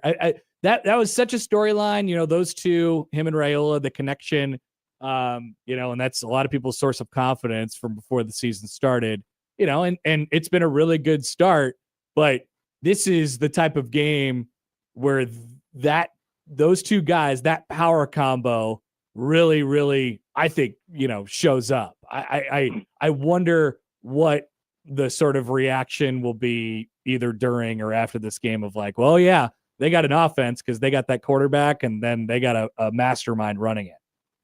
Yeah, I think there's that hope if you're a Husker fan. I also think that's with some of the offseason stuff where they were kind of gauging Dylan. I think when I would look at it, I'd be like, you got to factor in the OC and the QB together on some of these lists, right? I mean, that's a big part of it is that tandem and how they operate together.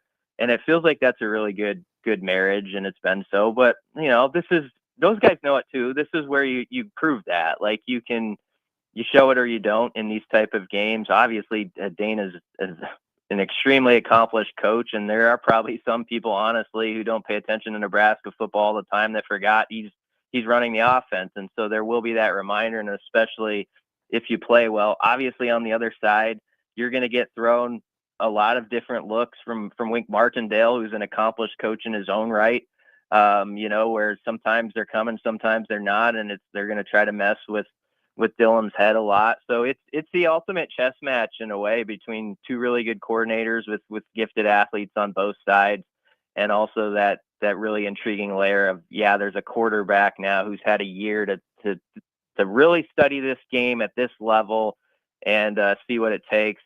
And I also think I asked Matt Rule about Glenn Thomas the other day. I think he gets overlooked so much, but he's done a heck of a job with Dylan and obviously TJ Lateef and how he's looked so far. And I just think he's instrumental in weeks like this too, in helping, he's been in the NFL game as well, and which Martindale from Michigan has done. So I think that's useful to have Glenn Thomas over there, giving some instructions too. I don't know where you were at on this before the season, Brian, but where have you quietly gotten more confident or comfortable with the offense and their ability to protect the football, aka just not turn it over? I mean, Dylan's stat line obviously looks really good right now. A couple fumbles, where you're not supposed to have them, but that doesn't seem to be much of a talking point. Where I feel like every Friday going into games like this in the past, I'd be like, well, you can't turn it over. Maybe you can turn it over once, you can't turn it over twice. That's not really a talking point in this one, and that's because how safe they've been with the football so far this year. Yeah, they've been really good. Last two games, obviously, you're not going to have as much risk because I just don't think the other team has the athletes to bring it into the equation, possibly. So, obviously, Dylan got away with one the first week. He's played really sharp. He had that one throw that we all know could have been a pick six, and it was just dropped. And so that's the play you got to avoid, because that could be all the difference in a game like this. But I think you do feel more confident in where they're trending as far as ball security and turnover margin. Now, on the other side of it, I was looking at the numbers just now, and, Michigan they've taken it away 7 times in 3 games, and they're 6th nationally. And that's, again, a small data size, and they've played 2 teams that aren't great besides Oklahoma. But they've got the type of athletes that are going to thrive on trying to make plays. So I think that's definitely a game within the game. We always talk for 8 months in the offseason about turnover margin and like, oh, wouldn't it be amazing if Nebraska had like a +10 next to their name, by the end of the year. And that's very true. But also within that, there's that micro part, like, yeah, but what about specific, like 2 or 3 games? Like you always kind of look at what was it on those Saturdays? Were you like +1 that day or -1 that day? And that's what really can tip a season. And so this is one of those games, Captain Obvious, of course, but you'd love Nebraska to go +1 in there. And, special teams is part of this too. These are games where sometimes there's that gaff on special teams that is just costly, where some guy mishandles a punt at the 10 or it hits off somebody. And I was talking to the Michigan writer, and they've had a little bit of trouble fielding punts. So that's just something to keep like in the back of your mind, especially with Archie Wilson and his banana balls and all those sort of fun things. What's the sense you got from John Butler this week, and how excited he is to call this game in particular tomorrow? I think he made the key point that their D-line has to they have to be the heart and soul in a game like this. Like Nebraska's D-line has to step up. And I heard Sip before I got on, and he's right. Like you've got to earn the right to put Bryce Underwood in some situations where you can see if he's an elevated true freshman or just a true freshman. You know what I mean? Like you can see like how he responds to like if you actually got him in like 3rd and 6 or 3rd and 8, and will he make a mistake there? But first you've got to earn it by holding up in the run game. And then I think a key part of this too, and he mentioned it, is Michigan will pound at you. And then they'll go over the top on you on a play action. And I know their receivers have been downplayed a little bit this week in conversations. And we all think very highly so far of Nebraska's DBs. And I do think, like, one-on-one most matchups, I'll take Nebraska's DBs in this game.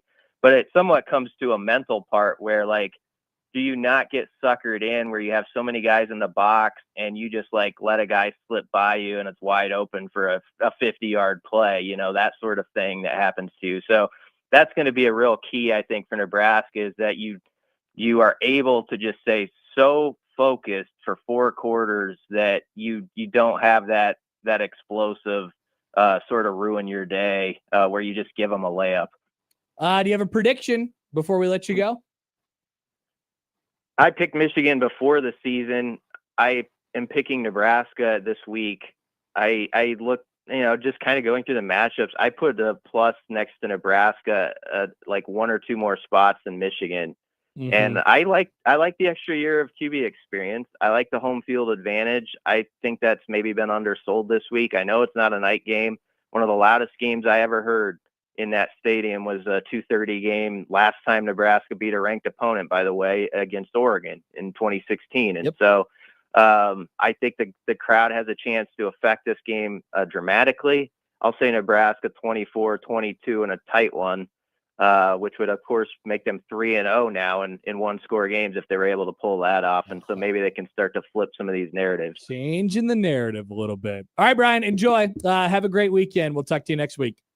Yeah, thanks, Hap. Brian Christopherson from Husker 247. Great stuff, as always, from BC. Everybody's got it tight.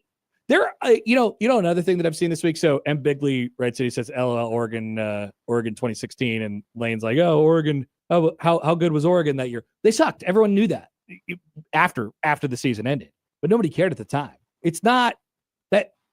That's not what it's about." So I've seen some like a late run this week on, well, if Nebraska wins the game, that's obviously good, but what if they finish the season 6-6, or what if they finish the season 7-5? First of all, they're not, because their schedule is a cakewalk. But what if this isn't the Michigan of old? It don't matter. It don't matter. Nebraska and Michigan is a helmet game. It's on CBS. They have a little rank, a number by their name, and they won the national championship 2 years ago.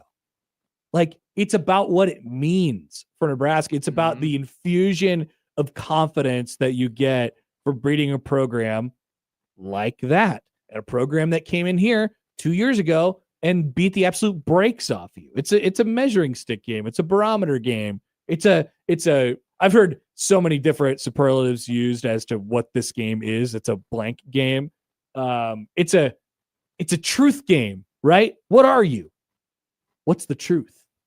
I've just made that up right now. Tell the truth. You could do anything. You could do anything, but however you split it, it is a big game, and Nebraska's had a couple opportunities like this over the last several years, and they've fallen short. And now people like this team, and they feel like they have a chance. So you have an opportunity, take advantage of it. And yes, of course, they still have to beat Michigan State in a couple of weeks, and Maryland and Minnesota and all that stuff. But, don't you just feel like this would propel into it? It would be a lot like 2016. Nebraska beat Oregon that day. And, then they won a bunch of close games against mediocre teams all the way up until Wisconsin, but they were undefeated. They were in the top 10 going into that game. I would do anything just to get to that point, whether it's real or whether it's fake. You find out that at the end of the season. And sometimes you get into those big games and one thing changed and one thing goes different. Like Nebraska could have won that game in 2016 against Wisconsin. They were in overtime with them. How much differently does the rest of the season goes if it ends up going that way instead of the other way? They probably don't lose to Ohio State 62-3 the next week. They probably don't get wrecked by Iowa and the coach calls them a bloodbath and gets fired afterwards, right? So, like, you just get into these situations and then it's about the game. And Nebraska has an opportunity to change the narrative. That is for sure. Peter, I want to do one thing here before we get to your odd news, which I'm very much looking forward to, by the way. It is just about pumpkin patch season. Yeah. And so you know what I'm about to give out right now. Oh yeah. Pumpkin patch tickets, baby. Vala's pumpkin patch. I have 2 general admission passes to Vala's pumpkin patch that you can use. Peter, what number caller should they be? You're the one who's dealing with the phone. Let's see. Let's do third caller. Number 3, 402-951-1620. Right now wins a pair of general admission tickets to Vala's pumpkin patch to be used. They can be used all the way up until the weekend after Halloween. That is when it's open. Plenty of new stuff going on there this season. As always, it feels like it grows and grows every year. So these will go quickly. Call number 3, 402-951-1620 wins a pair of tickets to Vala's pumpkin patch. We'll be back with Peter's odd news. Flashing. Oh, yes, they are. Back after this on 1620 The Zone.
And now we've reached the point in the show where Josh Oddson reads the peculiar, the bizarre, the comical, the odd news with Oddson.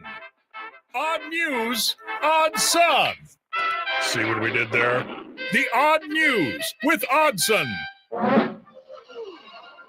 One of our fine friends around the building just told me as I went out to fetch my Friday popcorn that my beard was looking extra white today. Is this true, Peter? Have you noticed this?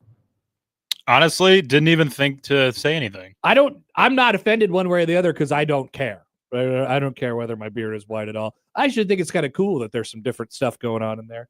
But I guess you're right. I guess this person is correct. It is. It's really got some white in there at the end. Huh. Good look. I like it. Good look. I'm an old man. What can I say? But at least I got my popcorn. Popcorn Friday. All right, Peter, let's get some odd news. Let's do it. So we'll start on this one. Are you I don't know if you see much from Bleacher Report. Do you see a lot of their content? I really try not to. I also try to actively avoid it, but they were the reason I saw this, and this cracked me up quite a bit. Fair. They posted a video. I think it must be from. Originally, the post was from Shaq Barrett, NFL linebacker, his wife or girlfriend. They must have like a Ring camera, some home video camera in their living room, and they happened to capture a moment where they were changing their baby's diaper and it exploded. Diarrhea. Yeah. And I've got the audio from the incident. It's pretty dang funny. And okay. I cannot emphasize how much. Is there any cuss words? No cuss words, but I cannot emphasize how high he jumps out of his chair to avoid this. It's on Bleacher Report's page if anyone wanted to seek it out. It's pretty funny. Here's the audio of the incident.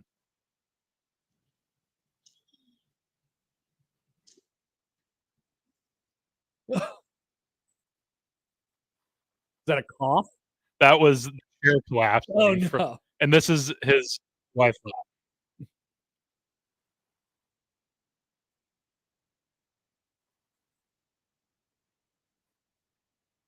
If you couldn't make out what he was saying there, he's saying, we got to throw the chair away. You do.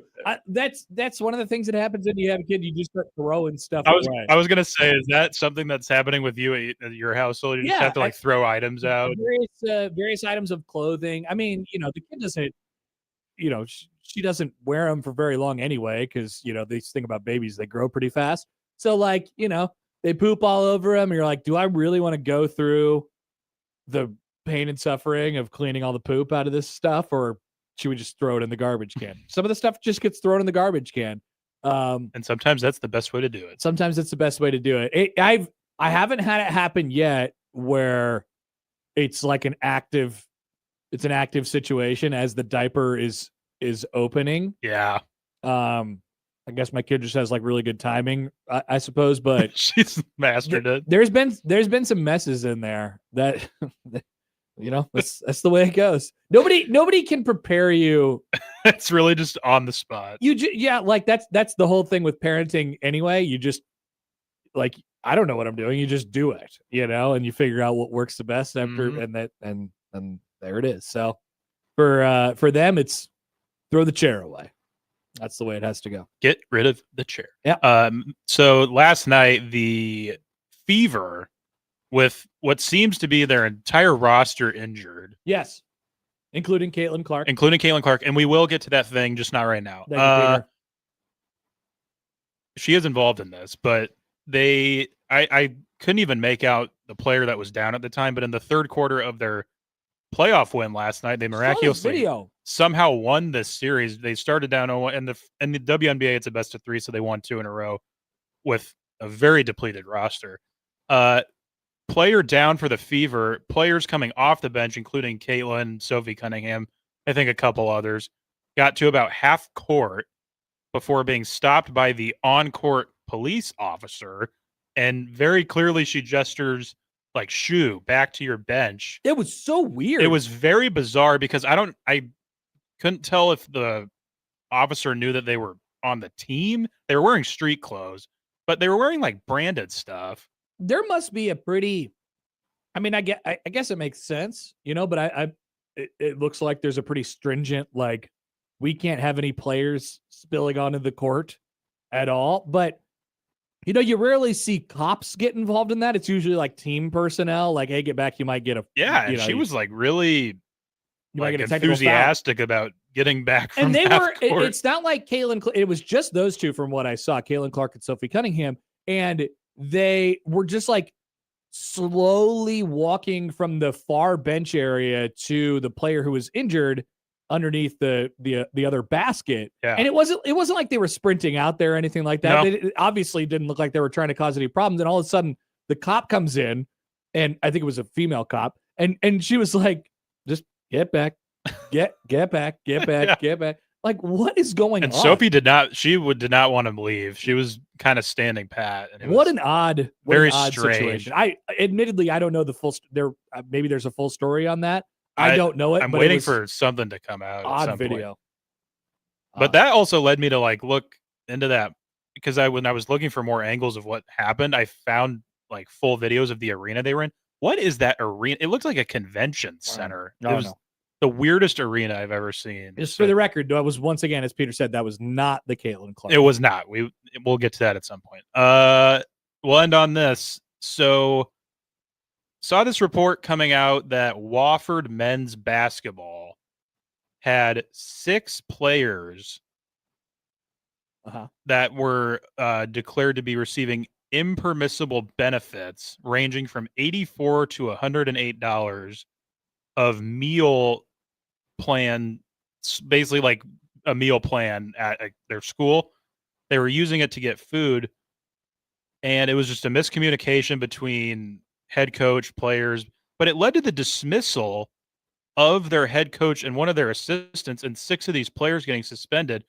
And Jeff Goodman reported on this. He did. It's very interesting. And when that came out, the NCAA PR Twitter account was pretty quick to defend that they did not suspend these players. They did not have any involvement, is essentially what they were getting at. And then Jeff follows up with a retweet on that whole thing. And this comes from Mark Eisenberg. He says, the NCAA's claim is technically accurate, but it's also semantics. Typically, schools facing infractions suspend the athletes, but do so in consultation with NCAA staffers.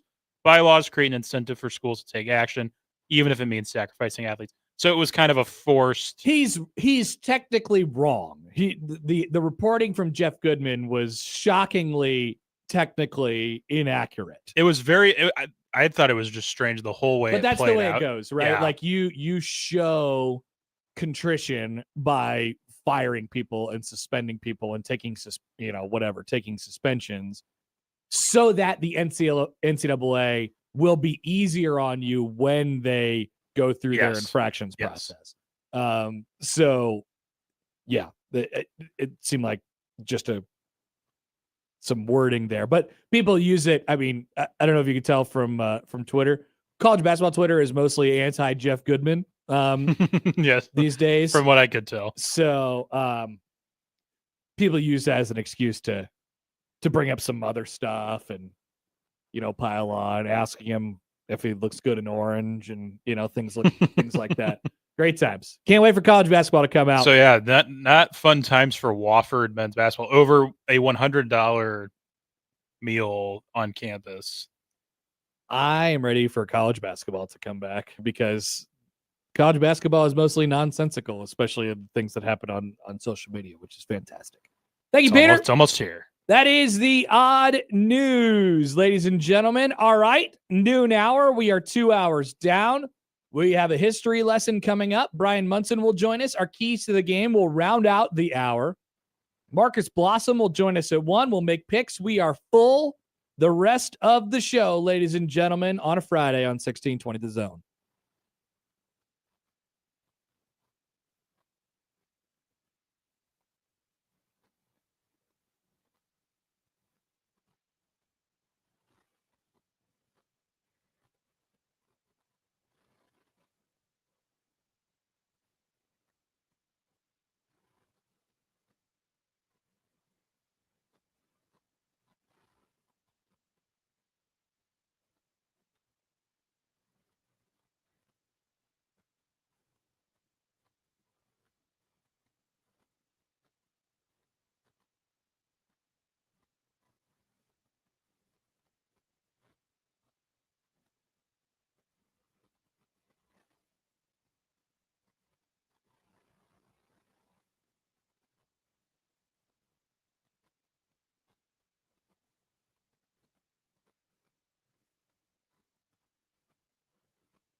Welcome back. Stay tuned for Josh Oddson's hype speech. Yes, Josh is gone today. He's on the road with Iowa Western football, but his hype speech has been loaded in. I have not heard it.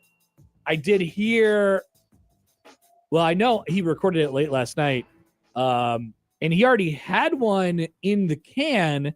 That was before Wednesday when we heard the abhorrent Gus Johnson rap. And so I think he did it again, and I think my guess would be that it's in that style. We'll be hearing it for the first time with all of you. Where do we know where it is, though? Oh yeah, Which one is it? It's Is it? It's got to be on the wall, right? I know where it is in the system. That's fine. As long as you know where it is, so we could hit it at a moment's notice. Not sure if he had time to put it in the wall or not, but excellent. He stayed up late creating a masterpiece. Here's a thing that is here, Peter. Let me see this real quick. Here's a thing that is on the wall. That's a dilemma. That is a dilemma. That is. It's been a hell of a week for drops. I can't wait to see what Josh Oddson brings to us when he, when we hear his hype speech a little bit later on in the show. Okay, history lesson. So, we've had Nebraska Cincinnati, we've had Nebraska Akron, we've had Nebraska and Houston Christian. There's only the Cincinnati game. We looked way back in the early 1900s. Nebraska and Cincinnati had played like one prior time. And so that was our chance to kind of go way, way back. Here we have another one. The earliest that Nebraska and Akron played was 1997. And then, of course, Akron or Houston Christian and Nebraska never played each other. But we looked at the first FCS opponent they ever played, not counting, Omaha YMCA or something like that, or the Omaha Balloon School or the Iowa School for the Deaf, which are all Nebraska opponents. But the first time they ever did that was in 1992 or 4 or something like that, I believe, from last week. This time it's two historic programs. So we head to the Winsipedia first. That's where we learned that Michigan has an 8-4-1 all-time record against the Nebraska Cornhuskers. 8-4-1. They have met twice in bowl games. 1986 Fiesta Bowl following the 1985 season. And, of course, the aforementioned, we talked about this quite a lot yesterday, I think, in the crossover, the 2005 Alamo Bowl. Nebraska is 2-5 against Michigan since joining the Big Ten. They have lost each of the last 4 games against Michigan. That would include a 32-29 game in 2021, of course, very memorable one. And then the not so memorable 45-7 stomping 2 years ago at Memorial Stadium in Lincoln. Nebraska did beat Michigan in 2012 in Lincoln. And then before that, had never beaten Michigan in Lincoln. So 1 win ever for Nebraska over Michigan in Lincoln. They have a chance to get their second coming up this weekend. These two teams met for the first time in 1905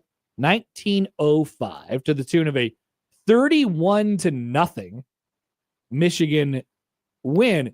Now, our friends from Corn Nation wrote a pretty good breakdown on this. I couldn't find a whole lot, so I wonder where John from Corn Nation kind of found all this stuff. So they played at Ferry, I believe it was their last year at Ferry Field in Ann Arbor on October 21, 1905. This game was, I believe, 0-0 at halftime, and Michigan was in a legendary era under their head coach, Fielding Yost, who was a former Nebraska coach. I believe this was the first time ever that Nebraska had played one of its previous coaches. It's happened a few more times throughout history, but they were called the point a minute era. In their first 12 games of the season, they outscored their opponents 495-0, and they would go 12-1 with their only loss coming to Chicago 2-0, which was dubbed the very first game of the century. So They played 2 35-minute halves. And once again, I think looking at the box score, it was 0-0 at halftime, but Michigan eventually wore Nebraska down in this game. That game didn't have a Husker Max breakdown page, but the 1911 game did. That was the first time that these two teams met in Lincoln. November 25th, 1911, a couple days after Thanksgiving, or maybe a week before Thanksgiving. So this is from the Milwaukee Journal. I will not go 1940s man here because it's just not my bit, but I will read it to you, and you will notice how the words sound weird. Outplaying Michigan steadily, Nebraska was held to a 6-6 tie by the Wolverines yesterday. Nebraska advanced the ball for a first down 21 times, and Yost's 11, that would be Michigan, made the distance but 7 times. Once again, first downs, 21-7. Walked out with a 6-6 tie, not good. The two teams played fairly even in the first quarter. The second quarter, in the second quarter, Nebraska bucked the ball from her 45-yard line to Michigan's 20-yard line, where a try at a goal failed. The Wolverines, what does that say? Braced in the third period. Conklin broke through and blocked Gibson's punt, picked up the ball, and raced across the line. Conklin kicked a goal after that. A few minutes after, Lofgren recovered a fumble on Michigan's 30-yard line. Purdy took it 22 yards, and on the next play went over. Potter kicked a goal. In the final quarter, the play was almost entirely in Michigan territory. So, sounds like it was another case where these two teams, Nebraska kind of controlled the game for the much of the first half, and then Michigan controlled it for much of the second half, but it was still a 6-6 tie in 1911. This was Nebraska's first ever homecoming game. This is from the Husker Max page. A record crowd packed the stands at Nebraska Field, and Governor Chester H. Aldrich was on hand to perform a ceremonial kickoff. The Wolverines were among the nation's elite, having claimed a pair of consensus national championships in the previous decade, and they were given the royal treatment upon their arrival in Lincoln by train. The game matched two legendary coaches. Jumbo Steam still owns Nebraska's best career winning percentage at .913. Fielding Yost, a one-time coach at Nebraska in 1898, is in college football's Hall of Fame. Before the game, Yost publicly bemoaned the team's injuries. So they felt like they were beat up a little bit going into the game. Publicly bemoaned. He was publicly bemoaning. So they always link to these newspaper articles, and it's just very, very difficult to find. A victory in game with Michigan University at Lincoln today. Yost not in optimistic mood, but U of M alumni look for big score football results. This is and then they have, this is in the day and age where, like, the big four were still a big thing. The Ivy League schools. The weather is perfect for the Nebraska-Michigan football game today, and the biggest football crowd in the history of the state is assured. Football men have the right of way in Lincoln today when the partisans of Nebraska and Michigan discuss the respective merits of their favorites and the probable outcome of today's game. From point of attendance, where'd it go? From point of attendance, the game promises to be a record breaker on Nebraska's field. Alumni members of both Nebraska and Michigan began flocking in Friday. Coach Yost of Michigan, at the head of the hospital corps, as he called the players, arrived. So once again, there's the public bemoaning of injuries. We're calling our team the hospital corps. Arrived Friday morning with a squad of 21 men. The visitors attended convocation at the university and participated in the football rally. Later, the players were taken to the country club, where they indulged in a light signal drill of some duration. Of some duration. Of some. We're not going to specify the duration. Well, they wanted to keep it under wraps back then. Fielding Yost and his boys did. Yost was pessimistic over his chances. He insisted players were in bad shape, with a few exceptions.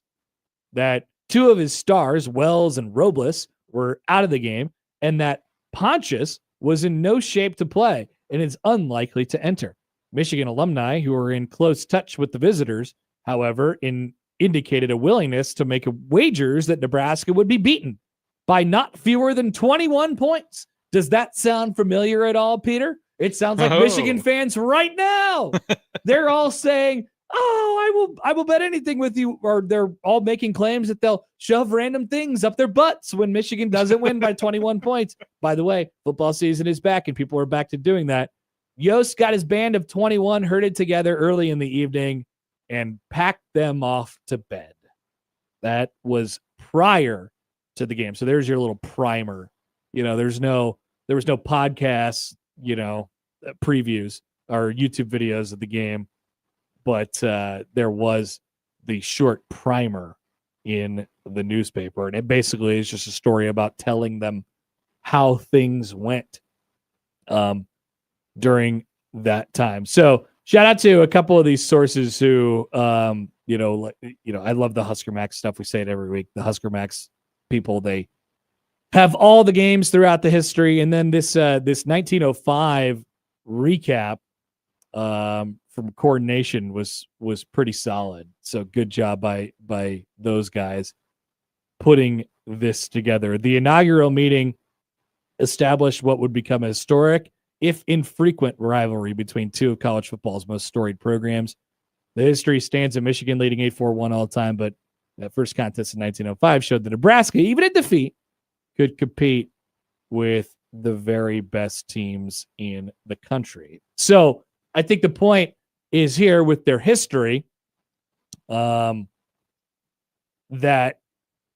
Nebraska and Michigan, everyone's always felt this way. It's hard to not feel this way.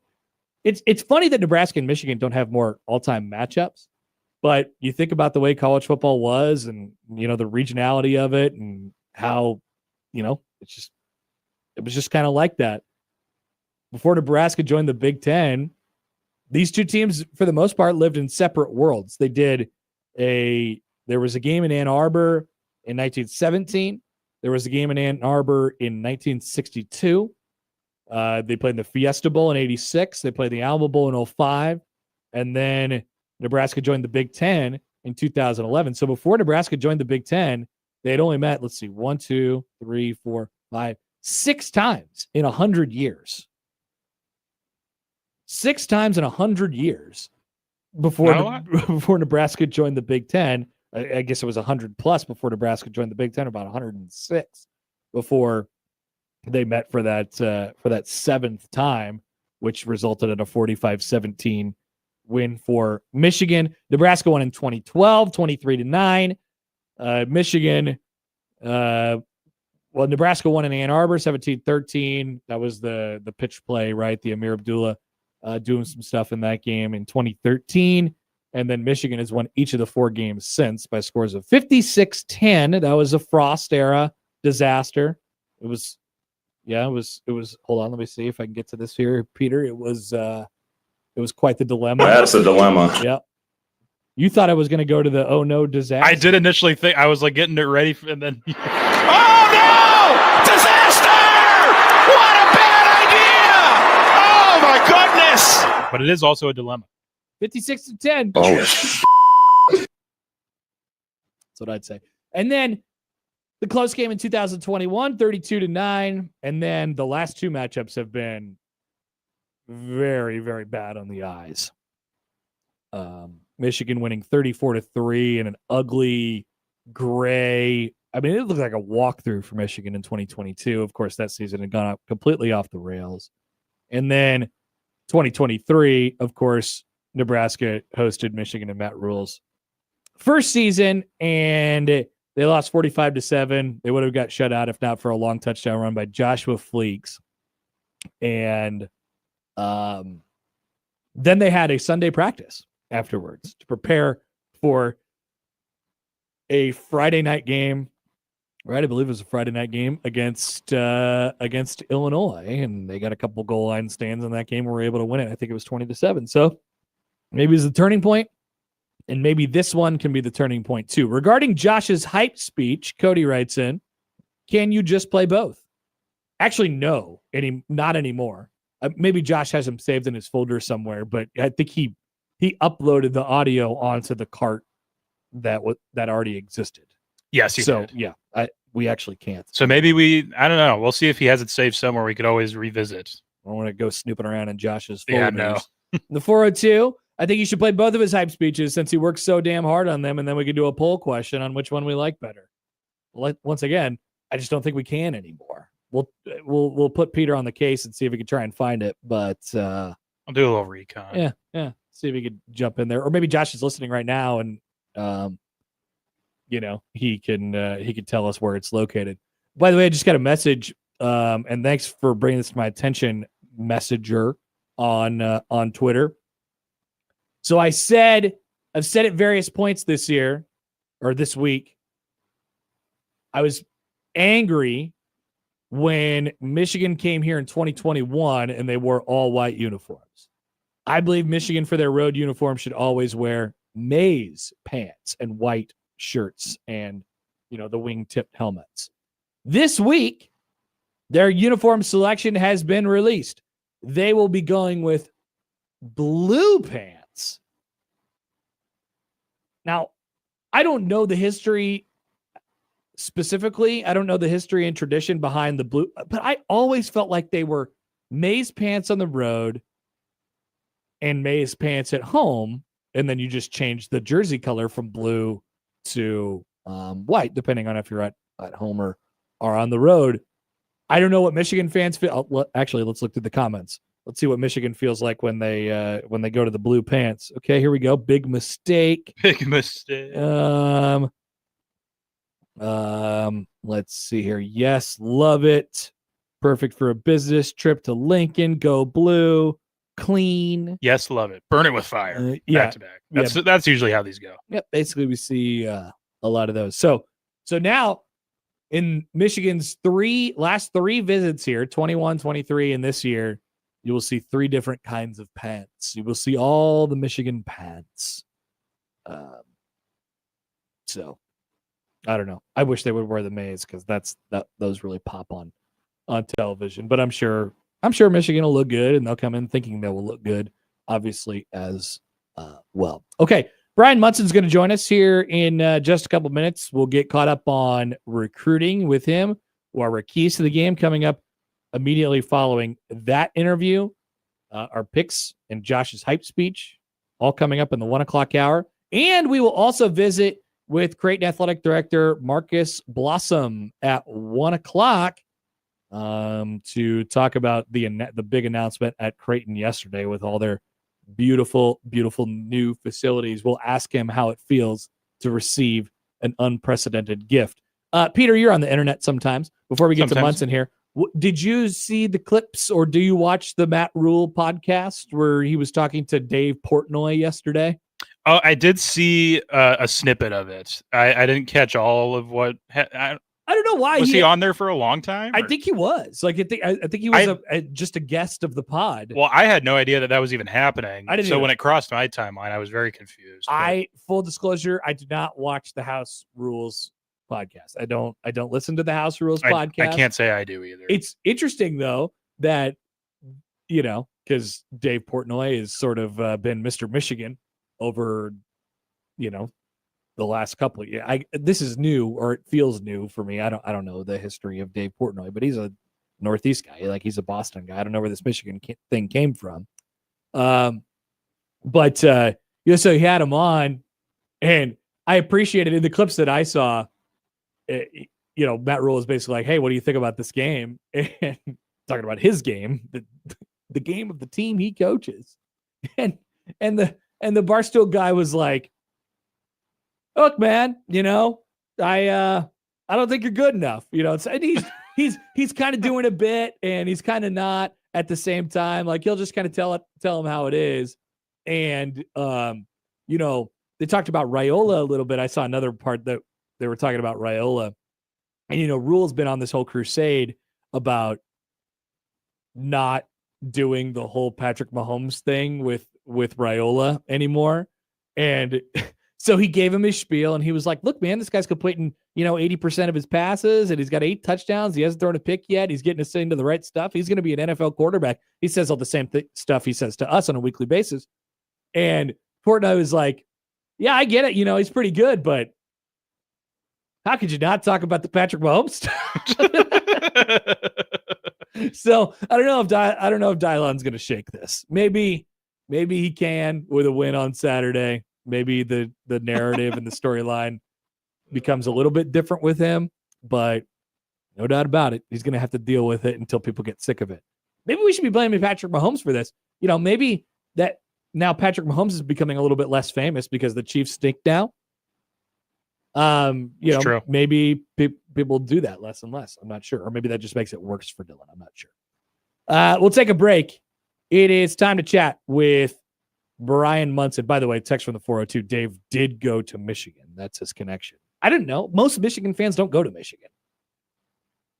They don't. I do find that they have almost zero, like maybe they're from the area, but they almost never go there. Most of the famous Michigan fans don't go to Michigan. All right, Brian Munson's up next on 1620 The Zone.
Brian Munson. Hey, long call. Comfy left zoom buster. 63 bang. Z Maui. Alert. Paradise Z Burger Y Wrap on one. Husker Online on the Connor Happer Show on 1620 The Zone. All right, little late, but we still had to get there. Brian Munson from HuskerOnline.com joins us right now on the Prairie Flower Casino Zone Hotline. Hey, Muntz, what's up?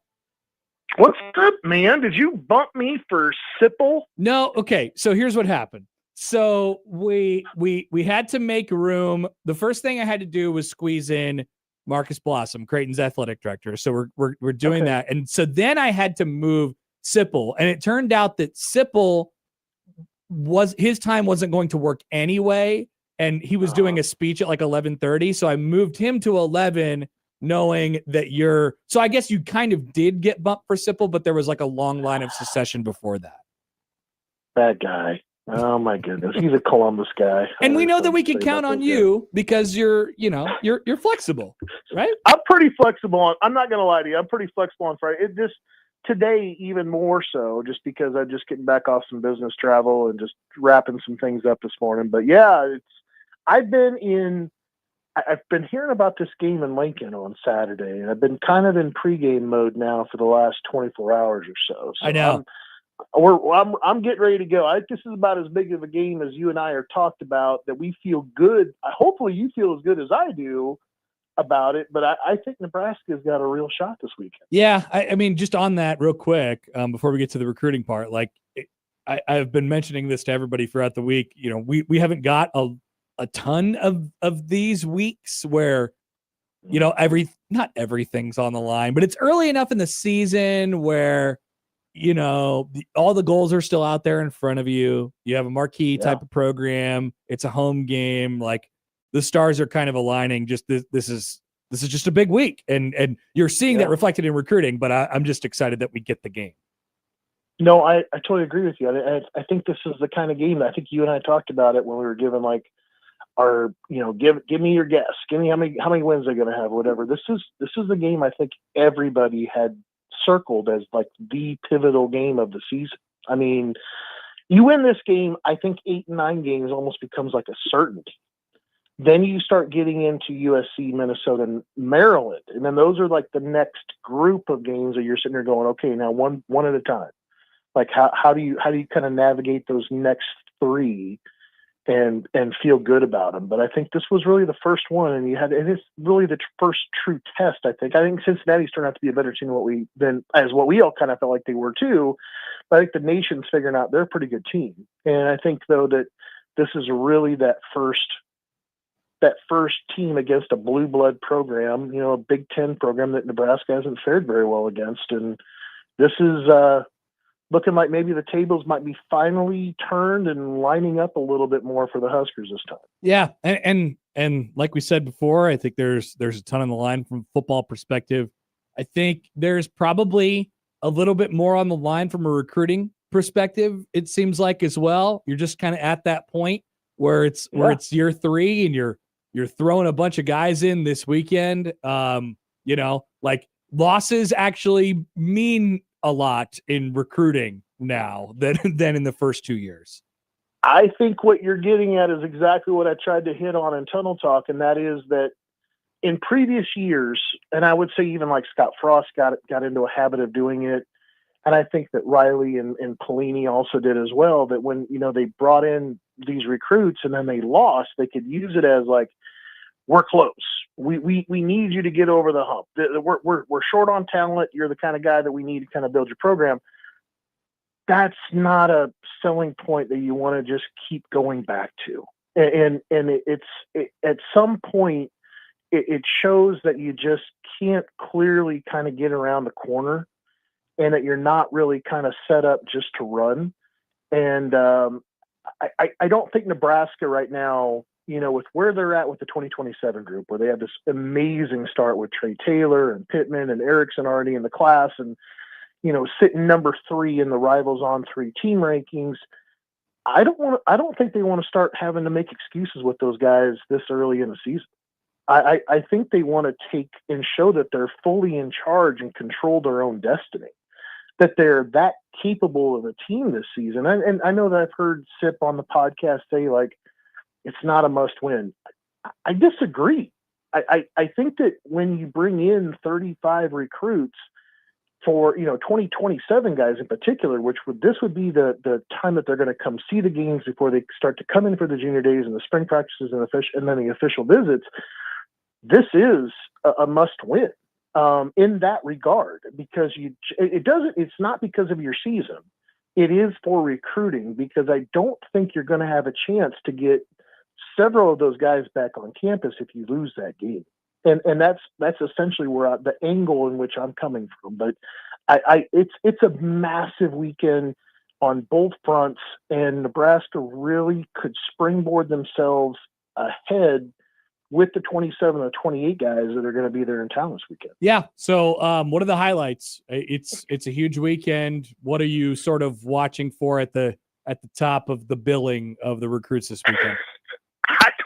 I don't even know where to start, because when I started pulling all this stuff together, the data, I just saw stars, and it's a double entendre. I mean, but that's exactly what I saw, because Kennedy Brown, who is not just the number one offensive tackle in next year's class, but the number one player overall, he will be back in Lincoln this weekend, and this is massive. He is one of a handful of guys that Trey Taylor and I have talked about personally, that that is a top target for Nebraska in next year's class. But I think to kind of just bring it all together, the 2027 group that Nebraska has coming in this weekend is phenomenal. They have the number 1, the number 23, the number 24, the number 28, the number 29 players all coming in. So you've got 5 players inside the top 30 that will be there in town this weekend for Nebraska. I think you arguably have, one of your top running back targets, and Isaiah Rodgers, that will also be there in next year's class. You get a chance to bring back in like a guy like Will Slagle and Samaj Stanford, who's probably arguably, top of the board or right at the top of the board in the offensive tackle and the safety, target for Nebraska next year.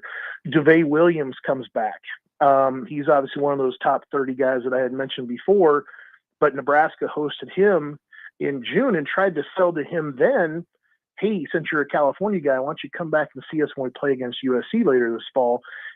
If Nebraska wins this weekend, I think a guy like DeVay Williams could be a guy that comes back for a third visit as a return trip when USC comes to town later on this fall. So there's a lot on the line, and everything is kind of up to date on our site. Obviously, if you go to the football recruiting drop down and go to visits, you can go through by year and see all the players that are coming in this weekend. And it's a fantastic group. But this, again, kind of, going back to what we talked about, this is why this weekend is very important. You don't want to have to whip out that excuse to say, we lost because we don't have you currently on the roster.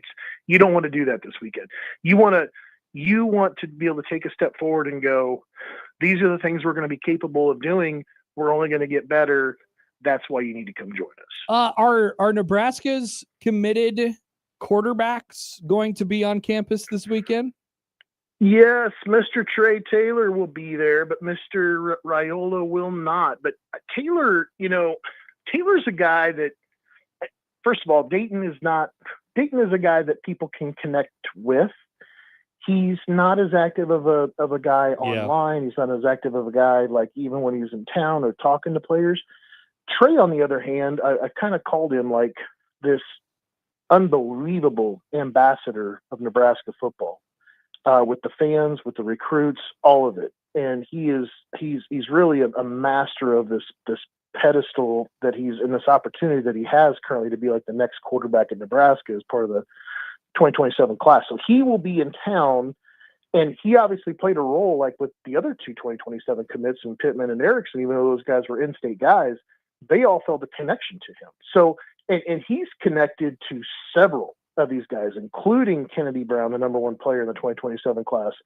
he has connections to several of these guys. So when he is there, you can totally anticipate him being around all the various recruits, making sure that they're, having a great time, getting questions answered, and I think just helping them enjoy and taking all of it in, because these visits here are all about, I think, the magic that is a game day weekend visit in Lincoln. And I think that he just wants to make sure that they all have those, they all see it for themselves, and that they leave having a wonderful experience. I think that that's what made it special for him, is just going and seeing it and experiencing it himself. How many commitments from this class will be? Is it? Gosh, so how many guys are they up to in the class, and how many of them will be here this weekend?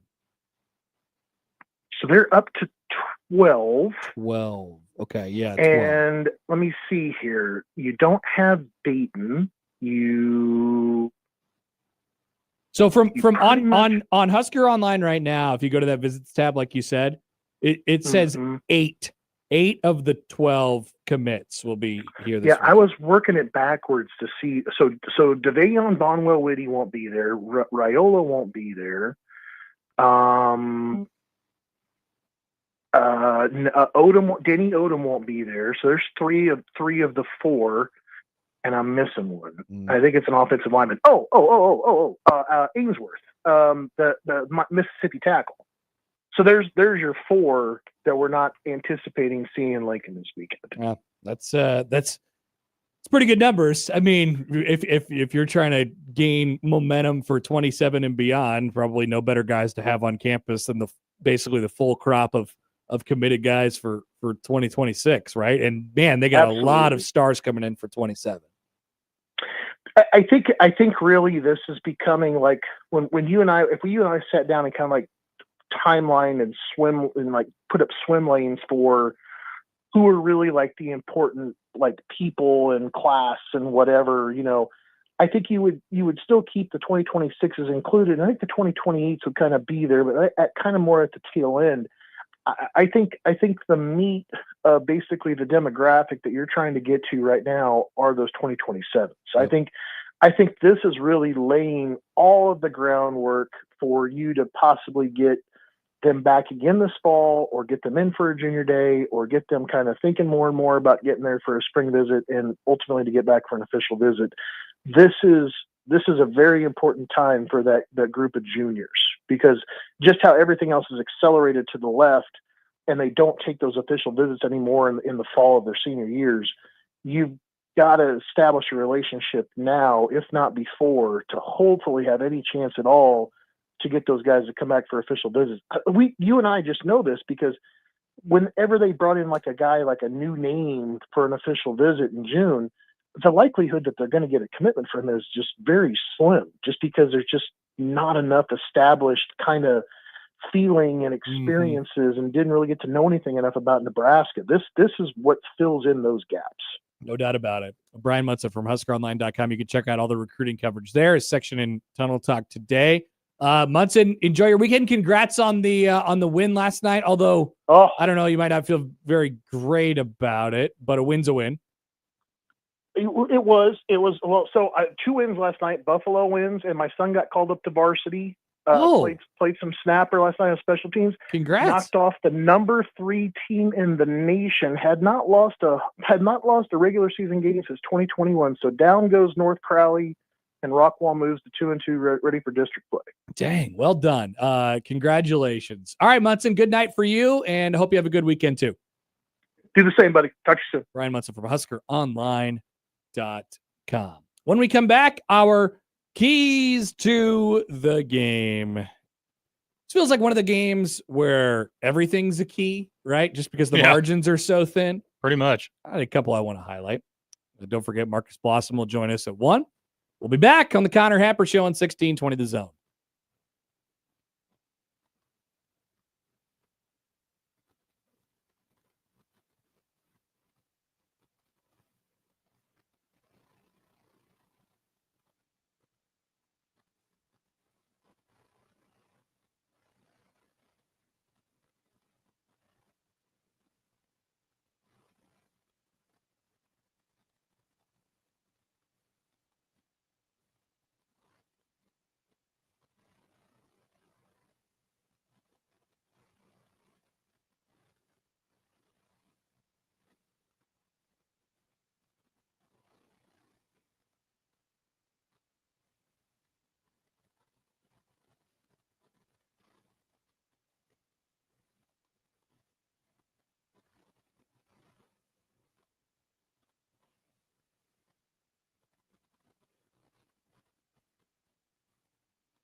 Wow, look at this.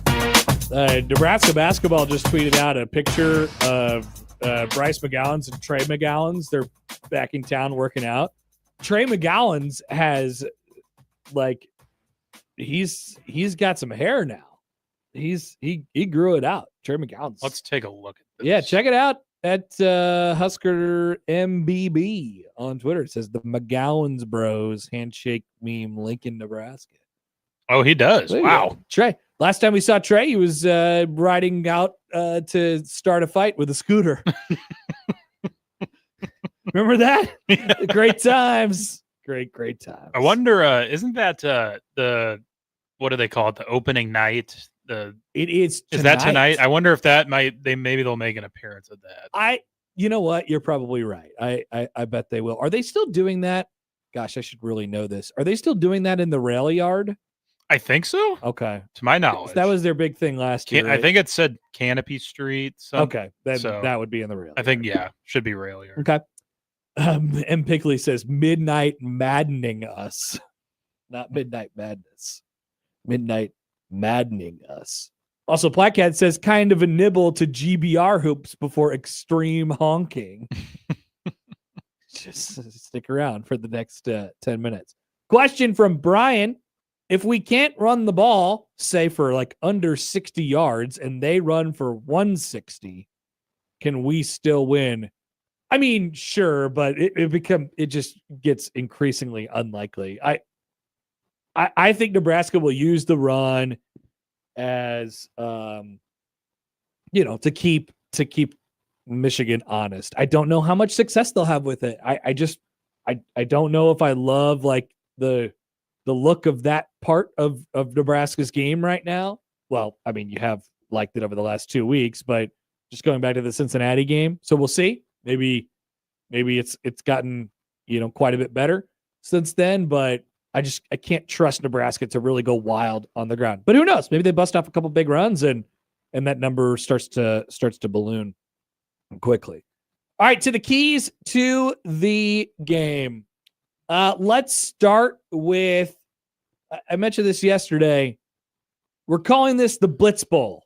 This is the Blitz Bowl. Both defensive coordinators they're like, hell yes, this is perfect for me. It's a very evenly matched game. There's a chess match here. So what do I do when our backs are up against the wall? What do I do when we need to create an edge? I blitz. I blitz from everywhere. Nebraska will have to be doing it, I think, from a, like Michigan is trying to create pressures from these different angles, but they don't do it because they're not solid up front. I think from Nebraska's perspective, they probably need to bring more help just because they're not quite as stout up front. So I think both teams will be utilizing extra pressure in select spots and throughout the majority of the night. So you have to dish it out. When you get there, you have to either get home or, force a quarterback off a spot, force a bad throw. Dylan Raiola is going to have to hang in there. He's going to have to make some throws on the offensive side, and then you pick it up, obviously. And so that tells me, I was kind of thinking about what the running back split might look like this year or this week.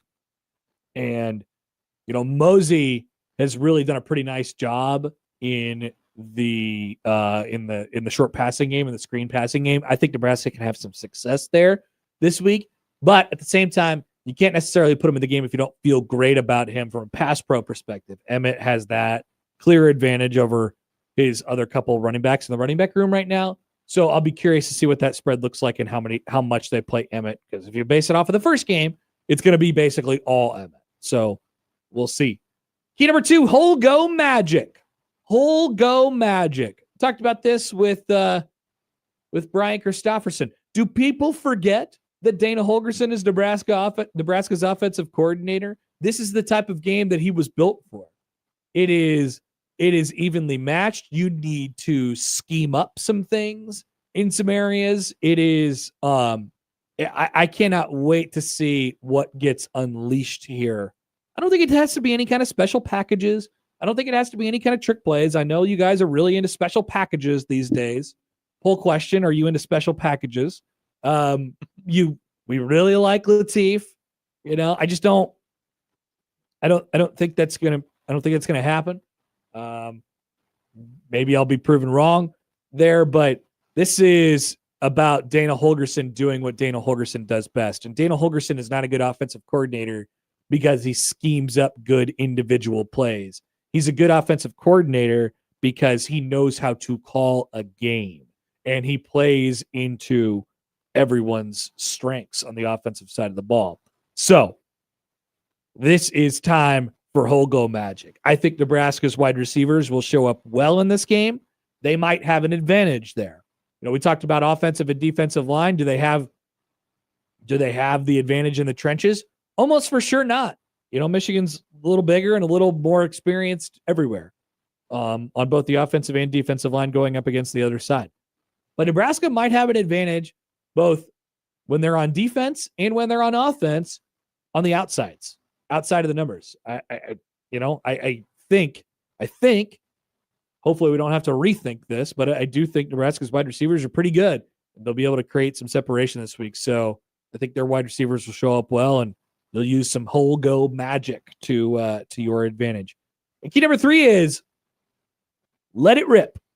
So a result of this key could end up potentially being a bad thing for Nebraska, but I believe you'll get more good than bad if you let it rip. I think it's okay if Dylan Raiola ends up throwing an interception in this game. People will be like, oh, the turnover bug is back. We're canceled again. As long as you're trying to make something happen and not doing something stupid. Once again, the chess match is so fascinating in this because I think both teams, they could play it as we're going to come out really ripping and firing, or we could spend a half a quarter or 2 drives just kind of figuring each other out a little bit. It'll be interesting to see which one goes where. But I think for, as this goes on a little bit later in the game, I just want to see Dylan Raiola, take some chances. Maybe he puts the ball in harm's way a couple times. Maybe he gets away with one of them. Maybe he doesn't. If he throws a pick, there are worse picks than others. But I want him to take chances in this game. It doesn't have to be down. That doesn't, people think that. They automatically think, oh, well, you got to throw the ball deep or you got to bomb the ball. No, it doesn't have to be downfield. Force some balls in there. That never sounds like a good thing to quarterback coaches. That never sounds like a good thing to offensive coordinators or head coaches or quarterbacks in general, for that matter. But I wouldn't be bothered if Dylan threw a pick as a result of not an errant throw necessarily, but really trying to make something happen for Nebraska. So I just think, it's been a critique of Dylan for the last couple of years. I want to see him really go. Last week he threw a couple balls into the wind, and they fluttered up there a little bit. So I want to see Dylan Raiola really rip through a couple on Saturday. And yeah, maybe it ends up in a bad result at one point for Nebraska, but ultimately I think you'll get good in the long run. By the way, Clint writes in on YouTube, are there any special Creighton practices, say around 2:30 on Saturday, that Connor can give us some updates on? No, not that I know of. Not that I'm attending. Although I will be going to the volleyball game tomorrow during the Nebraska football game. So I'll be watching the football game a little bit later. But that's my job. I know you said you might check score occasionally. Are you going to maybe try to avoid, going to try the method of avoiding? Or I don't think so. I don't think so. It's so hard to do that now. I don't think so. Like, spoiler alert, whatever, that's fine. I'm going to go back and watch the game. Sometimes it's not that bad to have the advanced context before you watch it. I agree. It's not as fun, obviously. It's a bit more sterile and like what's going to happen and some of the big plays in the game, but I'm not going to try to avoid it. Husker Country says disagree. No need to force anything unless it's late in the fourth quarter. I just think Nebraska needs to be the aggressor here. That's basically what the key is. That's what the point is.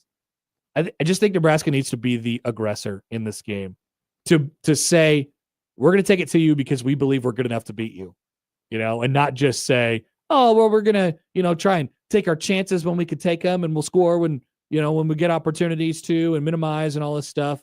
No, I think Nebraska needs to be the aggressor in this game. Let's take a break. When we come back, it is Creighton's McCormick Endowed Athletic Director, Marcus Blossom. I don't think we've had Marcus on the show, although I've talked to Marcus plenty. So I'm excited to finally have him on the show following Creighton's ginormous announcement yesterday. We'll get some details on what that is going to look like and plenty more with Creighton's athletic director coming up next on the Connor Happer Show on 1620 The Zone.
right, welcome back. We're the Connor Happer Show here on 1620 The Zone and on 1620thezone.com. Connor Happer, Peter Krenzer with you here on this Friday. Yesterday, a big day in Creighton. I mean, I'd say Creighton history.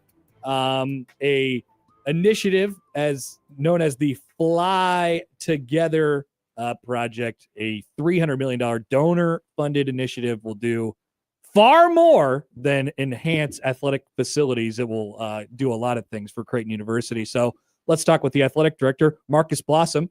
Marcus, thank you for doing this, first of all. And I think this is your first time on this show, so welcome. Yeah, hey, thanks for having me, Connor. This might be my first time on your show, at least in a few years. So glad to be on. This is the first. I think maybe this is the first time we haven't talked just you and I face to face when we're like panicking late in a volleyball game or something like that, or we're like punching each other because there's something that is seriously intense going on in front of our eyes. Yeah, you're right. I get a little bit excited during some of those games. It's good.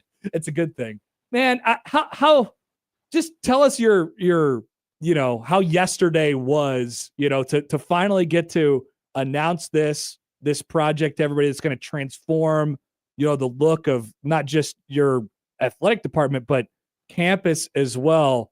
What was yesterday like for you guys over there? Wow, it was a great day for Creighton, Connor. It was, and as you just mentioned, it transcended athletics. It was an announcement that showed a collaboration between, the athletic department, student life, an amazing, highly respected global company in Kiewit, and then the connection to the community, the soon-to-be developed Builders District.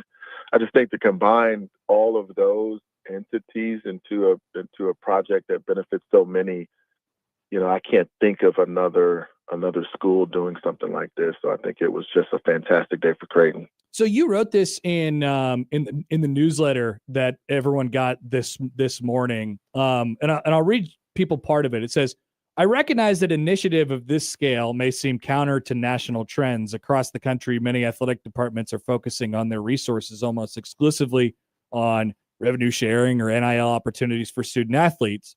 While those priorities are undeniably important, and I addressed their significance last month, great institutions invested in everything that matters." You're right. It's a little counter. I don't know that it's. We all certainly recognize that it helps the athletic department, but it's nowadays not exactly where schools are choosing to spend their money. But this is a long, thoughtful process that you guys have sort of gone through here.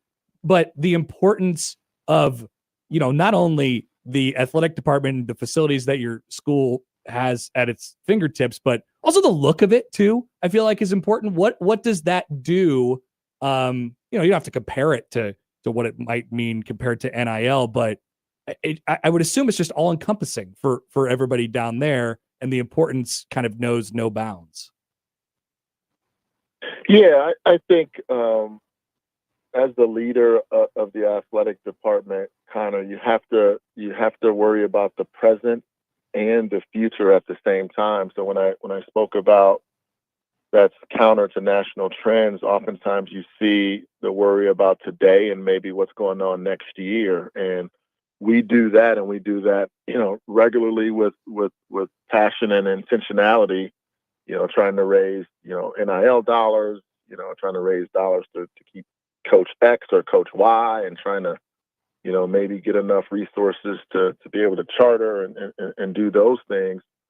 But the future, you have to worry about the future as well. And for 20 to 30 years from now, you need quality buildings to develop student athletes. You need to be able to attract student athletes and the general student population in order to have a healthy university. And without a healthy university, you can't have a thriving athletic department. So you have to be able to do both if you want at least sustainable long-term success. People will go down there right now. They see the new softball field, which I believe will be in action today, right? There's a fall scrimmage for the softball team. We got a fall ball game today. Yeah, 5:00. So you'll be able to go check that out. The baseball field is coming up right next to it. And then, it just kind of continues to grow. So functionally, Marcus, like where does it change where some of these athletic departments are, these teams in particular are housed and their facilities and what they get to use by adding this, a whole nother building here? Yeah. So currently, as I mentioned yesterday, all of our 300 student athletes, Connor, use the men's basketball practice facility for their strength and conditioning and their athletic training. And that is probably a 6,500 square foot facility for 300 student athletes is not enough at this level. And it has affected the daily life of the student athlete because you're trying to cram so many teams in during a day. You have to have Team X maybe work out at 5 a.m. and Team B have to work out all the way in the later evenings because you're sharing one facility. So now we move, all the Olympic sports except for, all the sports except for men's basketball to a 10,000 square feet facility. So, nearly doubled it, and give us an opportunity to elevate the McDermott Center to keep it as one of the best basketball practice facilities in the country. So I think it serves all of our student athletes in one respect and keeps investing in our flagship program, which is our men's basketball program. Even since you've been here, Marcus, I mean, just talk a little bit about how different it looks when you walk down the sidewalk over near the athletic facilities right now. I mean, I often talk about it on this show. Like, if you left 15 or 20 years ago and then you came back, you'd be like, excuse me, this is what this looks like now. I mean, I can't imagine what it's going to be like for people when all these improvements are finished. Yeah, it's not just on the athletic side. I think Father Hendrickson and his team have done a great job really improving the look of campus. I meet some alums when they come back and they see Graves Hall, the freshman dorm.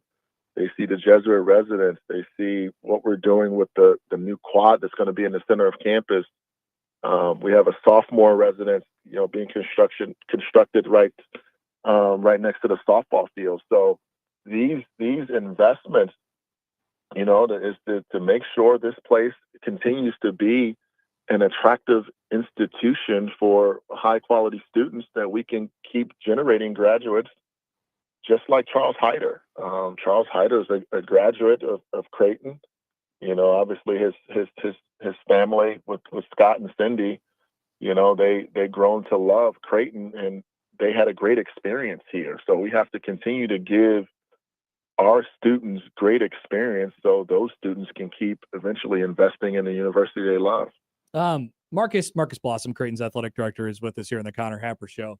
So I want to combine a couple of things here. So Tuesday, FS1 record watched the volleyball game on TV, and a record crowd was in attendance. And we got a bunch of Saturday basketball home games coming up this year that more people watch basketball on the weekends. The exposure that Creighton now has, Creighton's athletic department now has, and some of its primary teams like volleyball and men's basketball. How has that changed over the last couple of years, and what does that tangibly do for you guys as you try to sell Creighton as an athletic department? Oh, it definitely helps the athletic department when you're recruiting student athletes that, they know they're going to get the exposure that they're looking for, but it also helps, recruit general students. We want to use athletics in a way where that sheds light on some of the brilliant things that the university is doing to develop young people. So I think it's great for the university. Yes, it's great for the athletic department, but it's a great marketing tool for Creighton University. And we were extremely excited, as you mentioned, for 6 Saturday. Those are just 6 Saturday Big East games. I think we have a couple more non-Big East Saturday games. So you think we can pack out CHI Health Center on a Saturday? It's going to be tremendous. And you look at the crowd that we had for volleyball the other night. I don't know if you've seen the TV ratings I think it was the best in FS1's history. So that was just a remarkable turnout at not just at the arena, but also those that watch. So it's an opportunity to elevate and shed light on to the great things we're doing in the athletic department. But it really boosts the university as a whole. When the conference gives you 6 Saturday home games, that has to, like, what does that translate to you? Doesn't that tell you something about how strong Creighton's brand is? Yeah, especially if we end up, we don't have the TV networks yet. You end up with a few of those on Big Fox. I'm sure they will. That yeah. tells you, hey, they're looking at a prime time matchup between us and whoever else is whoever is our opponent in the Big East. But that recognizes who we've been over the last 10 years in this conference. Coach McDermott's done a great job. Finishing in, I don't know when we finished outside of the top 4. So it's probably been a while. So we've been in the hunt for a Big East title, for as long as I can remember. We haven't won the regular season title since I've been here, and we've missed out on the conference tournament championship a couple times. But that type of exposure just clearly represents how highly thought of we are nationally. What are your as we go into another home weekend for volleyball here and coming off of Tuesday, what have you thought of that group so far under Coach Rosen, and how excited are you to continue to watch them the rest of this year? They I don't know if you know this, you probably can figure it out anecdotally. They've played the number 1 toughest schedule in the country. Yeah, I have noticed. Number 1 toughest schedule in the country. So that prepares you. So I think they've been getting better. They're competitive as heck. So that schedule prepares you, and we're looking forward to what they can do this weekend against South Florida on Saturday, and a ranked KU team on Sunday. We also have two huge soccer matches this weekend. Men's soccer hosts Marquette tonight. Marquette's undefeated. And on Saturday, our women's soccer team, they host 16th ranked Georgetown. So another big weekend on campus. All right, Marcus, we'll let you go. Congratulations. Awesome stuff that, Creighton is certainly going on the cusp of right now, and continues to have at their fingertips. And we'll see you tonight at the soccer game. You're at just about every event, so I just would expect to see you there. Yeah, I can't get enough. I like making sure I support the student athletes, and it's fun too. So appreciate you. Thanks, Marcus. See ya. Thanks. Thank you. Bye. Marcus Blossom, the McCormick Endowed Creighton athletic director. He really, truly is everywhere. He goes to every event, and I'm not kidding you. That's awesome. Well, I mean, I think it was during the baseball regional last year where he came up and sat with us for a little while, and all of a sudden something happens, and I feel some hands on my shoulders, like what's going on? That type of thing is. But so he is all about it, man. So what a cool deal. 50,000 square foot sport performance center, a new softball competition facility, which like Marcus said, you could go check them out today. They have a little fall ball scrimmage, and a new baseball practice field, which is going up right now. You can see the space for that over on the north side of campus, like up against Cummings Street.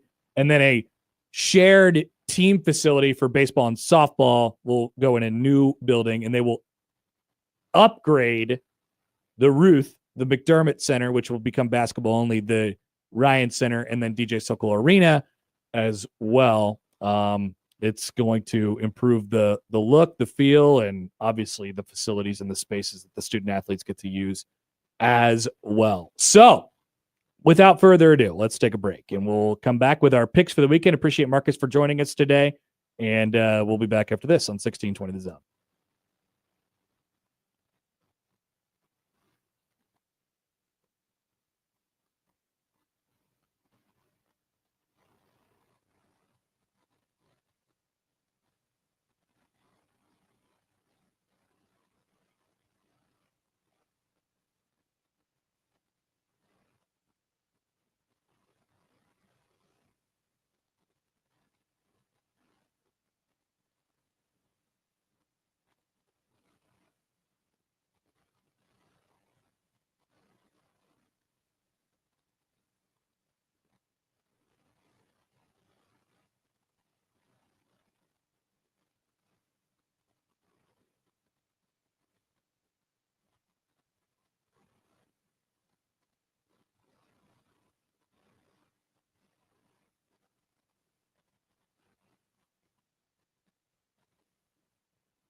forgot to do this, but one more last bit of honking. You mentioned how tough of a ticket Creighton volleyball is to get these days inside DJ Soka Arena, especially. How about some tickets for you? 4 tickets to the Kansas game. And by the way, Creighton is still in their era of dominance over Kansas. You know, they beat them already in volleyball this year, beat them in baseball this year, beat them in basketball last year. It's fun times. So maybe you could see some things on Sunday. We have 4 tickets to Creighton and Kansas at DJ Soka Arena on Sunday. We'll send these to you digitally. All you have to be is caller number. But my whole bit was I was going to ask Marcus what caller number we should take. What do you think Marcus would have said? I think he would have said, he probably would have made it hard on us. He would have said 123. let's go with 4 since we did 3. Caller early. 4. Caller 4, 402-951-1620 right now wins 4-pack of tickets to Creighton and Kansas volleyball. The game is Sunday at 5. So be caller number 4 right now on the Prairie Flower Casino Zone hotline at 402-951-1620. Who says we don't give you guys anything? All right, our picks for the weekend coming up here. Josh has made his selections. He has also put in his hype speech. Let's look back at last week first. Week number 3 was a kind. So I've had a good week, a bad week, and then followed immediately again by a good week last week. So we're 10-8 on the year now in picks. At least I am, and 4-2 last week with wins with Georgia Tech, Miami, LSU, and Texas A&M. 2 losses with Georgia, who actually did win the game but just didn't cover. And I bet on quote unquote Houston Christian to cover, which was another mistake by me. So I'm 10-8 on the year. Josh had a abysmal 2-4 last week to move his record to 7-11 on the campaign. All right, so we usually save Josh's hype speech until the very, very end when we make our Nebraska picks. So without further ado, I haven't updated these lines since I put them in yesterday afternoon. I'm just going to go with them. I hope they haven't changed. Plaquette Sportsbook, let me know if I screwed anything up. Let's start in Utah. The Utes have Big Noon, not Big Noon. Well, they have the pregame show and the game called by Gus Johnson, Joel Klatt, and the All-American girl, Jenny Taft. It's time to throw tortillas. The AAG, but it's not in Lubbock. It's in Utah. 3.5-point favorite are the Utes against Texas Tech, 11 a.m. on Fox. I see a lot of people are on the road dogs in this one. I am not. I am in on Devin Dampier and the Utah Utes. I'm kind of fading the public a little bit here. At least my guess would be the public is on Texas Tech. So give me Utah to cover the 3.5 points. Producer Josh on the other side says Texas Tech wins outright. Peter, any thoughts? I think I'll go. Your picks don't count, by the way, but you could still say it. I'll just throw it out there. Utah, I'll say wins and covers. Wins and covers. Okay, so you're with me. Thank you. Great stadium. I have been there once. Oh, really? Yes. Nice. I have a friend whose family is in Salt Lake. They have season tickets, and it was a very cool experience. Excellent. It seems like a cool place to watch the game. Number 22, Auburn, is at number 11, Oklahoma. It is a 6.5-point spread in favor of the Sooners. This is 2:30 on ABC. Josh has submitted his pick, and he is choosing Oklahoma to cover the 6.5. Peter, any thoughts?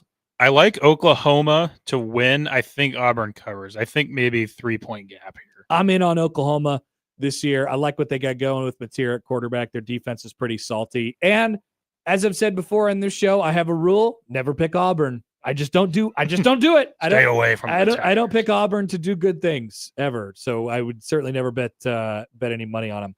And I wouldn't advise you to do the same. So give me Oklahoma to cover that 6.5. That's 2:30 on ABC. South Carolina, after a disappointing loss last week, is at number 23, Missouri. I'm sure that this has changed. But I last saw it as a 9.5 point Missouri. Wow. It is still there. 9.5 points for the Tigers of Missouri. So I see that Sellers is questionable. Lenoris. So I don't really care. What's going on with Lenoris? I guess I do care. I mean, like, it's significant if South Carolina is going to be without their starting quarterback. But I just I'm going to mostly take this number and fade Missouri. I know people are down on South Carolina because of what happened last week. I am, but I'm going with USC of the East Coast. Of the East Coast version. Yeah, it's still listed as questionable. I'll follow suit with you on that. Okay. Josh is going with Missouri to cover the 9.5. I just would never be able to do that in good faith. That is 6:00 on ABC, ESPN. I'm sorry, 6:30 on ABC. The Kirk Herbstreit game this week, College Game Day, all that whole thing. Everyone's preferred destination for game day. Florida at number 4, Miami, who's an 8.5 point favorite. Like I said, 6:30 ABC. Josh is taking. Oh, this is interesting. Josh is taking Florida to cover, but Miami to win the football game. Interesting. I am not. I am taking Miami. Yeah, Josh is giving Florida more credit than I will because I'm going to say Miami covers and fading wins. Florida. I just look at some of these bad teams. I'm like, would I ever bet money on you? No. Florida, I would never. Missouri, I would never. Never. Auburn, I would never. And the game of the week potentially in college football? Question mark? Basketball or football? It is football. It is football. This is a classically good basketball game. Number 9, Illinois, is at number 19, Indiana, who's a 6.5 point favorite, 6:30 on NBC. Peter, go ahead. Tell me what you think. Here comes Saturday night. Saturday night. Dun, dun, dun, dun. I really think that this might be one where if it was flip-flopped, like Illinois is playing home team, I think my pick would change. I think that the home venue is going to be important. So I'll say Indiana by a touchdown, so they will cover. So this has been a fascinating watch this week and how the public sort of feels about this game. I feel like I'm a lay person as it pertains to sports betting. I don't know exactly what I'm doing, but I know what the numbers mean and all that stuff. And I know the game. So I guess I kind of do know what I'm doing, but how the line moves and why and what forces that hasn't really gone very many places. And I would think that most people look at Illinois and they have the little number 9 next to them, which can affect perception. They say, wow, the Illini are getting 6.5 points. I just think I like that, point blank, period. And it's hard for me to disagree with that. But like from a value perspective, that does not seem like something is smelly about this. Something is off. Something is off. Something smells bad here. And that's what I'm saying. And I think that number is enticing people to take the Fighting Illini. And therefore, as we will always say afterwards, Vegas knows, and Indiana will end up covering this number and winning, and everyone else will get taken for a ride. But I have principles. I'm a man of principle, Peter, and I would never in my life bet on Kurt Cignetti and them boys. I'm sorry that I did. I'm not happening. I'm not doing it. I'm taking Illinois to cover, knowing that it is going to blow up in my face. I'm pretty sure Indiana's actually going to win by 2 touchdowns, but I'm not doing it because I'm a man. I consider myself a man of faith. I consider myself a man of principle. 6:30 on NBC. Give me the Illini, I guess. Number 21, Michigan, is a 2.5 point favorite at the University of Nebraska Cornhuskers. 2:30 CBS, called by Brad Nessler and Gary Danielson. I saw a good little feature that CBS did with Gary Danielson. Well, I guess it was kind of like a, preseason. I saw that too. Yeah. He hasn't been to Nebraska in a long, long time. And it was I believe it. Did it say it was his first? It was one of his first games, or it was his first season, young in his career, and he, got the opportunity to watch some ball with Tom Osborne, and he was all intimidated, and Tom didn't say much and all that stuff. He hasn't been back since. And now he gets to just bookend his career basically with a Nebraska game, which is kind of cool. So looking forward to it from that perspective. Obviously, there's a lot of reasons to look forward to the game. Michigan is a 2.5-point favorite. I'll tell you my pick right on the other side of this beautiful, beautiful, beautiful hype, not a video.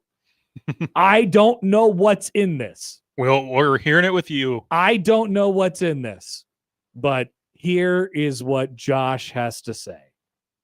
This week's Dumbass of the Week is Sharon Moore, head coach, Michigan. This young man is from the suburbs of Wichita and won a national title in 2023. Charlie Baker, his boss, told him to sit for 2 games this season. He picked Central Michigan and Nebraska. Against CMU, he wasn't there, and the Wolverines threw for 235. Can you imagine? America, say hello to Dylon the Desperado, Dylan Raiola, the Arizona gunslinger.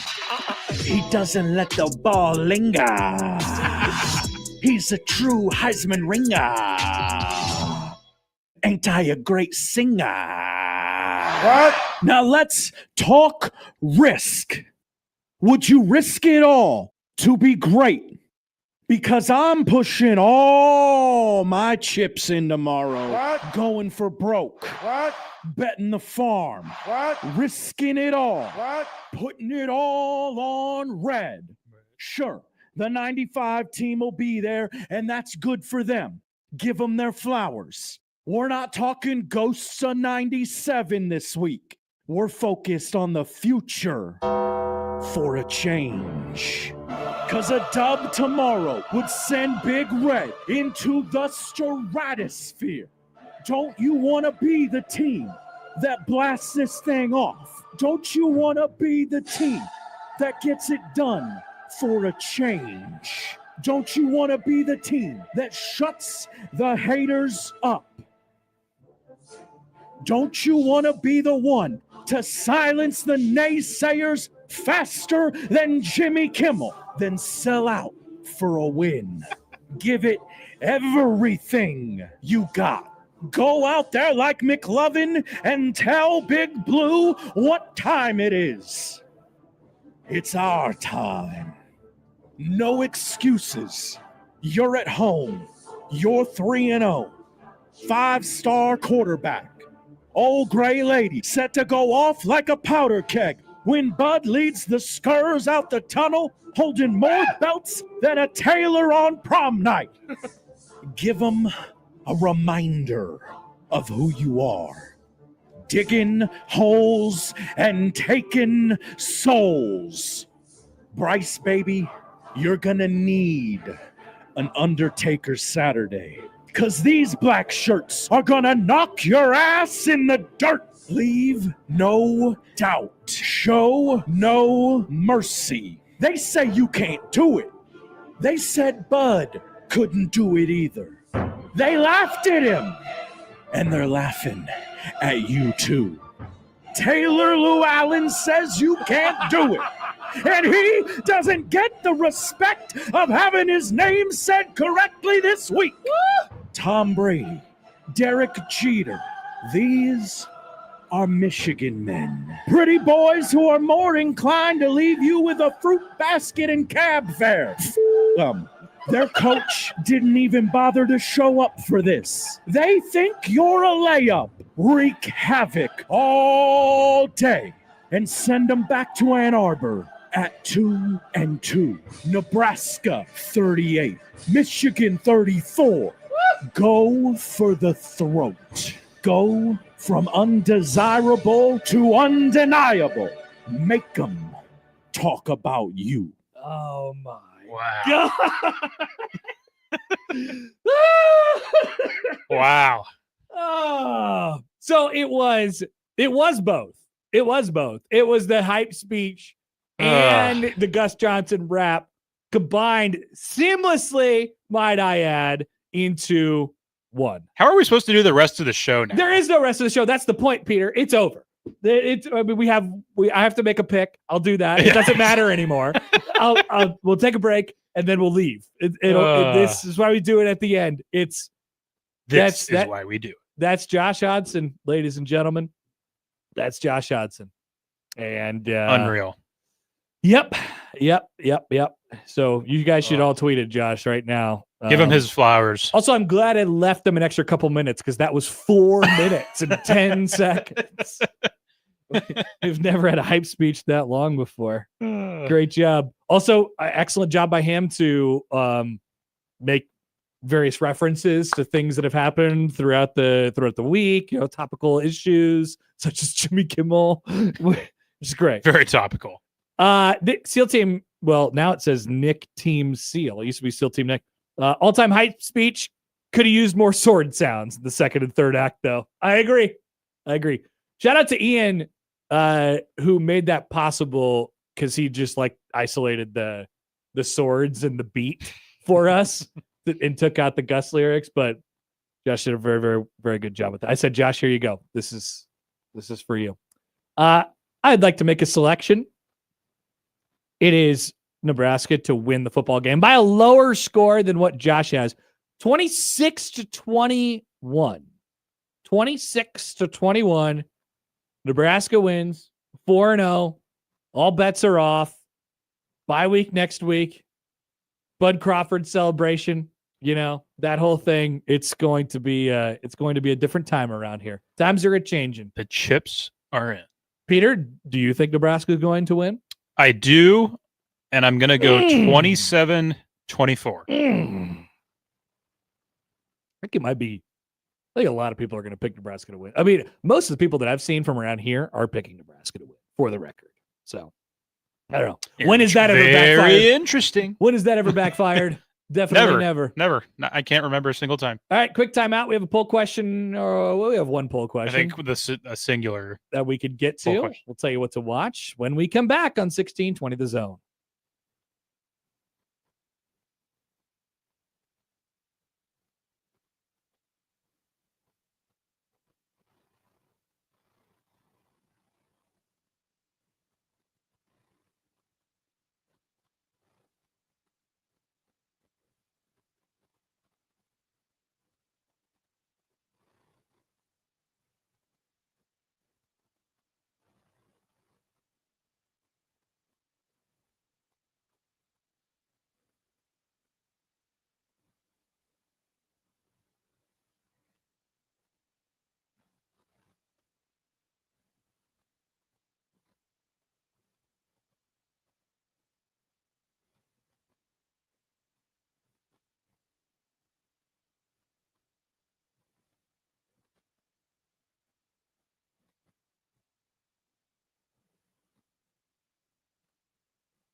I received a text from Gus Joshson, and it says, seems like the hype speech went well. Yeah, it did. It did. People liked it. I liked it. I liked it a lot. Somebody said, can we isolate this so we can play it at tailgates this weekend? Actually, I mean, yes, we can. We can take this audio file and just put it on a pod. Should we do that, Peter? Oh, I'm sure. Yeah. Can we take this audio file and just make it its own podcast and put it on the feed for this week, or maybe make it the YouTube video or something like, I don't know. Oh yeah, we'll make it happen. Okay. All right, cool. Peter's got us covered. Excellent. One poll question today. Are you into special packages? It's an important question. It is an important question. I say yes. I also say yes. And it seems everyone else, the majority agrees. That's what it looks like. 77% say they are into special packages. Those are the poll questions. Question today. Peter, do we have anything that we're watching tonight that isn't? Well, I know what we're watching. We're watching Rutgers and Iowa. Perfect. Right on cue. Tonight is, I think this is the first of these Friday night Big Ten games. Iowa Rutgers at 7 on Fox. Oh, a little appetizer for your football weekend in the form of Iowa Rutgers. I'm actually like, this is kind of, I'm kind of interested. Kind of intriguing. What's going to happen here? It is an intriguing one. So that will be at 7 on Fox Saturday. Yes. And we've talked about a few of these. Texas Tech, Utah, early slot, 11 on Fox. Auburn, Oklahoma, afternoon window on ABC. That'll be at 2:30. Tulane, Ole Miss, also at 2:30 on ESPN. Of course, Michigan, Nebraska, 2:30 CBS. And then nightcap, Illinois, Indiana, 6:30 NBC and Peacock. I will remind you of a couple other games this weekend. Let me add to this. Fox 2:30, North Carolina and UCF. Yep. Belichick versus Frost. We have the Civil War at 2:00 on BTN between Oregon State and Oregon. That is happening. Predict the halftime score. It could be very, very bad. Did you see that awkward interaction that Trent Bray had with one of the media people this week? They were like, "Do you think that you should be fired?" And he was like, "What are you talking about?" Oh, did they asked him that at a presser? Basically. Yeah. Oh, wow. Yeah. It was sort of odd. Did they think that would go well? Yeah, it was. And then the line of questioning just kept on going, and he was like, "Can we just move on to the next question? Thank you." So I don't think it's going very well. If you're interested in a little bit of late night action, Peter, I don't know if you were getting here yet. Sorry to cut you off if you were. No. Go for it. 9:15 tomorrow on ESPN. Wyoming and Colorado. I didn't have that one, so I'm glad you threw that out there. That is interesting. Keep your eye on that. And then is that in Laramie? It is in Boulder. It's in Boulder. Okay. And then 10:00 Central tomorrow night, USC and Michigan State on Big Fox. Once again, 10:00 Central, which means 8:00 Pacific time. It's Michigan State and USC. Up late with Big Spartan overreaction will end at 5 a.m. And local time. They're in Eastern time. Yeah. So their game starts at 11, and it will get over at let's say 2:30. 2:30, I'd say. Yeah. Big Spartan overreaction goes till 5. Just watch it go to overtime. Oh, be beautiful. I would love to listen to Big Spartan overreaction.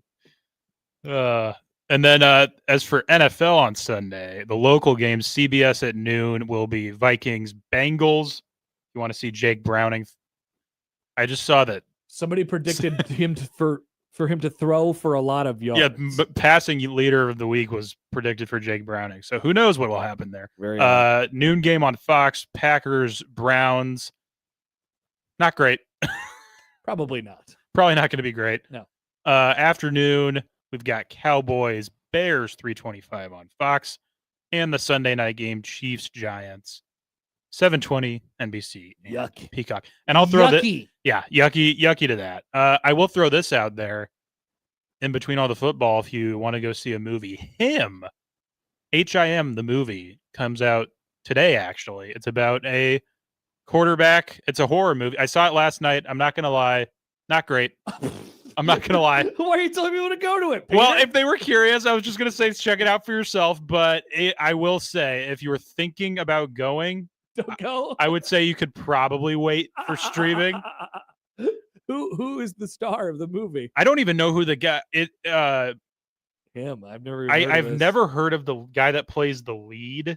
Okay. I guess he was in something recently that I. Starring Marlon Wayans? Yeah, Marlon Wayans is so essentially the brief overarching story is that Marlon is a quarterback, 8-time champion, undisputed GOAT. Okay. And is at the tail end of his career, and he's kind of grooming and training this new guy who's coming into the league, thinks he can be the next big thing. But it takes the route of it's a horror movie. Weird. And it's about all the things that Marlon's been up to. Excellent. To stay at the top. Excellent. Thought it would be interesting, and it was interesting. I just didn't think it was that great. Also, if you want to, you can honk with me at Creighton Volleyball. I'll be at soccer tonight, and then volleyball on Saturday. Lots of opportunities. Sunday. Honk, honk. All right. Honk. Thank you, Peter. Thanks for being here. Yeah. That is the show. If you missed anything, 1620thezone.com is where you can find it. The crossover is coming up next.